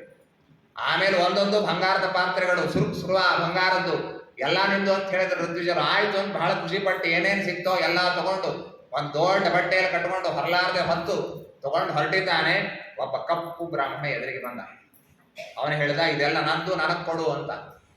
ಇಲ್ಲ, ಎಲ್ಲ ಬ್ರಾಹ್ಮಣರು ನನಗೆ ಕೊಟ್ಟಿದ್ದಾರೆ, ನಾನು ತಗೊಂಡು ಹೊರಟೀನಿ ಅಂತ. ಆಗ ಆ ಬ್ರಾಹ್ಮಣ ಹೇಳ್ತಾನೆ, ಒಂದು ಕೆಲಸ ಮಾಡು, ತಗೊಂಡು ಹೋಗಿ ಬೇಡ ಅನ್ನೋದಿಲ್ಲ, ನಿಮ್ಮ ಅಪ್ಪನಿಗೆ ಕೇಳು. ಒಬ್ಬ ಬ್ರಾಹ್ಮಣಿಗೆ ಸಿಕ್ಕಿದ್ದ ದಾರಿಯಲ್ಲಿ ನಂದು ಅಂತ ಹೇಳಿದ್ದಾನೆ, ಅವನಿಗೆ ಕೊಡಬೇಕೋ ನಾನೇ ಇಟ್ಕೊಳ್ಬೇಕೋ ಕೇಳ್ಕೊಂಡ್ ಬಾ. ನಿಂದು ಅಂತ ನಿಮ್ಮಪ್ಪ ಹೇಳಿದ್ರೆ ನೀನೇ ಇಟ್ಕೋ ಅಂತ ಹೇಳಿದ್ರು. ಆಗ ಮನೆಯ ತಂದೆಗೆ ಹೋಗಿ ಕೇಳ್ತಾನೆ, ಈಗ ಒಬ್ಬ ಬ್ರಾಹ್ಮಣ ದಾರಿಯಲ್ಲಿ ಸಿಕ್ಕಿದ್ದಾನೆ, ನಂದು ಅಂತ ಹೇಳ್ತಾ ಇದ್ದಾನೆ, ಏನ್ ಮಾಡ್ಲಿ ಅಂತ. ಆಗ ಶಾಂತದೇವ ಹೇಳಿದ, ಆ ಬ್ರಾಹ್ಮಣನಿಗೆ ಕೊಟ್ಟು ನಮಸ್ಕಾರ ಮಾಡಿ ಬಾ, ಅವಂದೇ ಅದು, ಬೇರೆ ಯಾರು ಅಲ್ಲ. ಆ ಬ್ರಾಹ್ಮಣ ಅಂದ್ರೆ ರುದ್ರದೇವರು ಬಂದಿದ್ದಾರೆ. ಯಜ್ಞದಲ್ಲಿ ಏನೇನು ಉಳಿತದೋ ಯಜ್ಞೋಚ್ಛಿಷ್ಟ ದೇವತಾ ಯಾರು ಅಂದ್ರೆ ರುದ್ರದೇವರು. ಇವತ್ತಿಗೂ ಕೂಡ ಸೋಮಯಾಗಾದಿಗಳನ್ನು ದಕ್ಷಿಣ ಭಾರತದಲ್ಲಿ ಮಾಡ್ತಾರೆ. ತಮಿಳುನಾಡು ಕಡೆಗೆ ಮಾಡಿದರೆ ಯಜ್ಞದಲ್ಲಿ ಏನೇನು ಉಳಿತದ ನೋಡ್ರಿ, ಅದೆಲ್ಲ ರುದ್ರದೇವರಿಗೆ ಸೇರಬೇಕು ಅಂತನ್ನುವ ನಿಟ್ಟಿನಲ್ಲಿ ಇಡೀ ಏನು ಯಜ್ಞಶಾಲೆಗೆ ಬೆಂಕಿ ಹಚ್ಚಿಬಿಡ್ತಾರೆ, ಅದು ರುದ್ರದೇವರು ತಗೋತಾರೆ ಅಂತನ್ನುವ ಅನುಸಂಧಾನದಿಂದ ಈ ರೀತಿಯಾಗಿ ಮಾಡತಕ್ಕದ್ದು. ಹೀಗಾಗಿ ರುದ್ರದೇವರಿದ್ದಾರೆ, ನಿಮಗೆಲ್ಲ ದೇವರು ಒಳ್ಳೇದು ಮಾಡ್ತಾನೆ, ಕೊಟ್ಟವಾ ಅಂತ ಹೇಳಿದ್ರು. ಆಯ್ತು ಅಂತ ತಂದೆಯ ಮಾತಿನ ಮೇಲೆ ವಿಶ್ವಾಸವನ್ನಿಟ್ಟು ಈ ನಾಭಾಗ ಒಯ್ದು ಮತ್ತೆ ಎಲ್ಲ ಆ ಬಂಗಾರವನ್ನು ಕೊಡ್ಲಿಕ್ಕೆ ಹೋದ್ರೆ ಬಹಳ ಸಂತೋಷಪಟ್ಟರು ರುದ್ರದೇವರು. ನಿಮ್ಮ ತಂದೆ ಧರ್ಮವನ್ನು ಹೇಳಿದ, ನೀನು ಧರ್ಮವನ್ನು ಆಚರಣೆ ಮಾಡಿದಿ, ಹೀಗಾಗಿ ಚಕ್ರೋರ್ಹಿ ಭಾಗಂ ರುದ್ರಾಯ ಸದೇವ ಸರ್ವಮರ್ಹತಿ, ಅವನಿಗೆ ಕೊಡು ಅಂತ ಹೇಳಿದ್ದಕ್ಕೆ ಹೋದ. ಬಹಳ ಸಂತೋಷಪಟ್ಟು ರುದ್ರದೇವರು ಆ ಎಲ್ಲ ಸಂಪತ್ತನ್ನು ಅವನಿಗೆ ಕೊಟ್ಟು ಗ್ರಹಣ ದ್ರವಿಡಂ ದತ್ತಂ ಯತ್ಸತ್ತ ಪರಿವೇಶಿತಂ ಇತ್ಯುಕ್ತಾಂತರ್ದಧೇ ರುದ್ರ ಭಗವಾನ್ ಸತ್ಯವತ್ಸಲಃ. ಈ ಹೇಳಿ ರುದ್ರದೇವರು ಅಲ್ಲಿ ಅಂತರ್ಧಾನವನ್ನು ಹೊಂದಿದ್ದಾರೆ. ಈ ವಿದ್ಯೆಯನ್ನ ಬಯಸುವ ಪ್ರತಿಯೊಬ್ಬರೂ ಕೂಡ ನಾಭಾಗನನ್ನ ನೆನೆಸಬೇಕು, ನಾಭಾಗನ ಕಥೆಯನ್ನು ಕೇಳಬೇಕು ಅಂತ ಭಾಗವತ ಹೇಳುತ್ತದೆ. ಯೇ ಏತತ್ ಸಂಸ್ಮರೇತ್ ಪ್ರಾತಃ ಸಾಯಂ ಚ ಸುಸಮಾಹಿತಃ ಕವಿರ್ಭವತಿ ಮಂತ್ರಜ್ಞ ಗತಿಂ ಚೈತಿ ತಥಾತ್ಮನಃ. ಬೆಳಗಿನ ಕಾಲದಲ್ಲಿ ರಾತ್ರಿಯ ಕಾಲದಲ್ಲಿ ಯಾರು ಈ ಘಟನೆಯನ್ನು ನೆನೆಸ್ತಾರೋ ಅವರು ಮಂತ್ರಜ್ಞರಾಗ್ತಾರೆ, ವೇದ ವಿದ್ಯೆ ಅವರಿಗೆ ಫಲಿಸ್ತದೆ, ಮಹಾಜ್ಞಾನಿಗಳಾಗ್ತಾರೆ ಎಂಬುದಾಗಿ ಈ ರೀತಿಯಾಗಿ ತಿಳಿಸಿಕೊಡ್ತಾರೆ. ಹೀಗೆ ಈ ನಮಸ್ಕಂದದಲ್ಲಿ ಅನೇಕ ಕಥೆಗಳು ಬಂದಿದೆ. ಇನ್ನೂ ಅನೇಕ ರಾಜರು, ಅಂಬರೀಷ ಮಹಾರಾಜರ ಕಥೆ ಇರಬಹುದು, ಇನ್ನೂ ನಾನಾ ವಿಧವಾದಂತಹ ರಾಜರ ಕಥೆಗಳೆಲ್ಲ ಈ ನಮಸ್ಕಂದದಲ್ಲಿ ಬರಲಿಕ್ಕಿದೆ. ಅದನ್ನೆಲ್ಲ ಮತ್ತೆ ನಾಳಿನ ದಿವಸ ಕೇಳುವ ಪ್ರಯತ್ನವನ್ನು ಮಾಡೋಣ ಅಂತ ಹೇಳ್ತಾ ಇಂದಿನ ಈ ಸೇವೆಯನ್ನು ಅಸ್ಮತ್ ಗುರು ಅಂತರ್ಗತ ಭಾರತೀಯ ಭಗವಂತನಲ್ಲಿ ಸಮರ್ಪಣೆಯನ್ನು ಮಾಡೋಣ. ಶ್ರೀಕೃಷ್ಣ ಅರ್ಪಣಮಸ್ತು. ನಾಹಂ ಕರ್ತ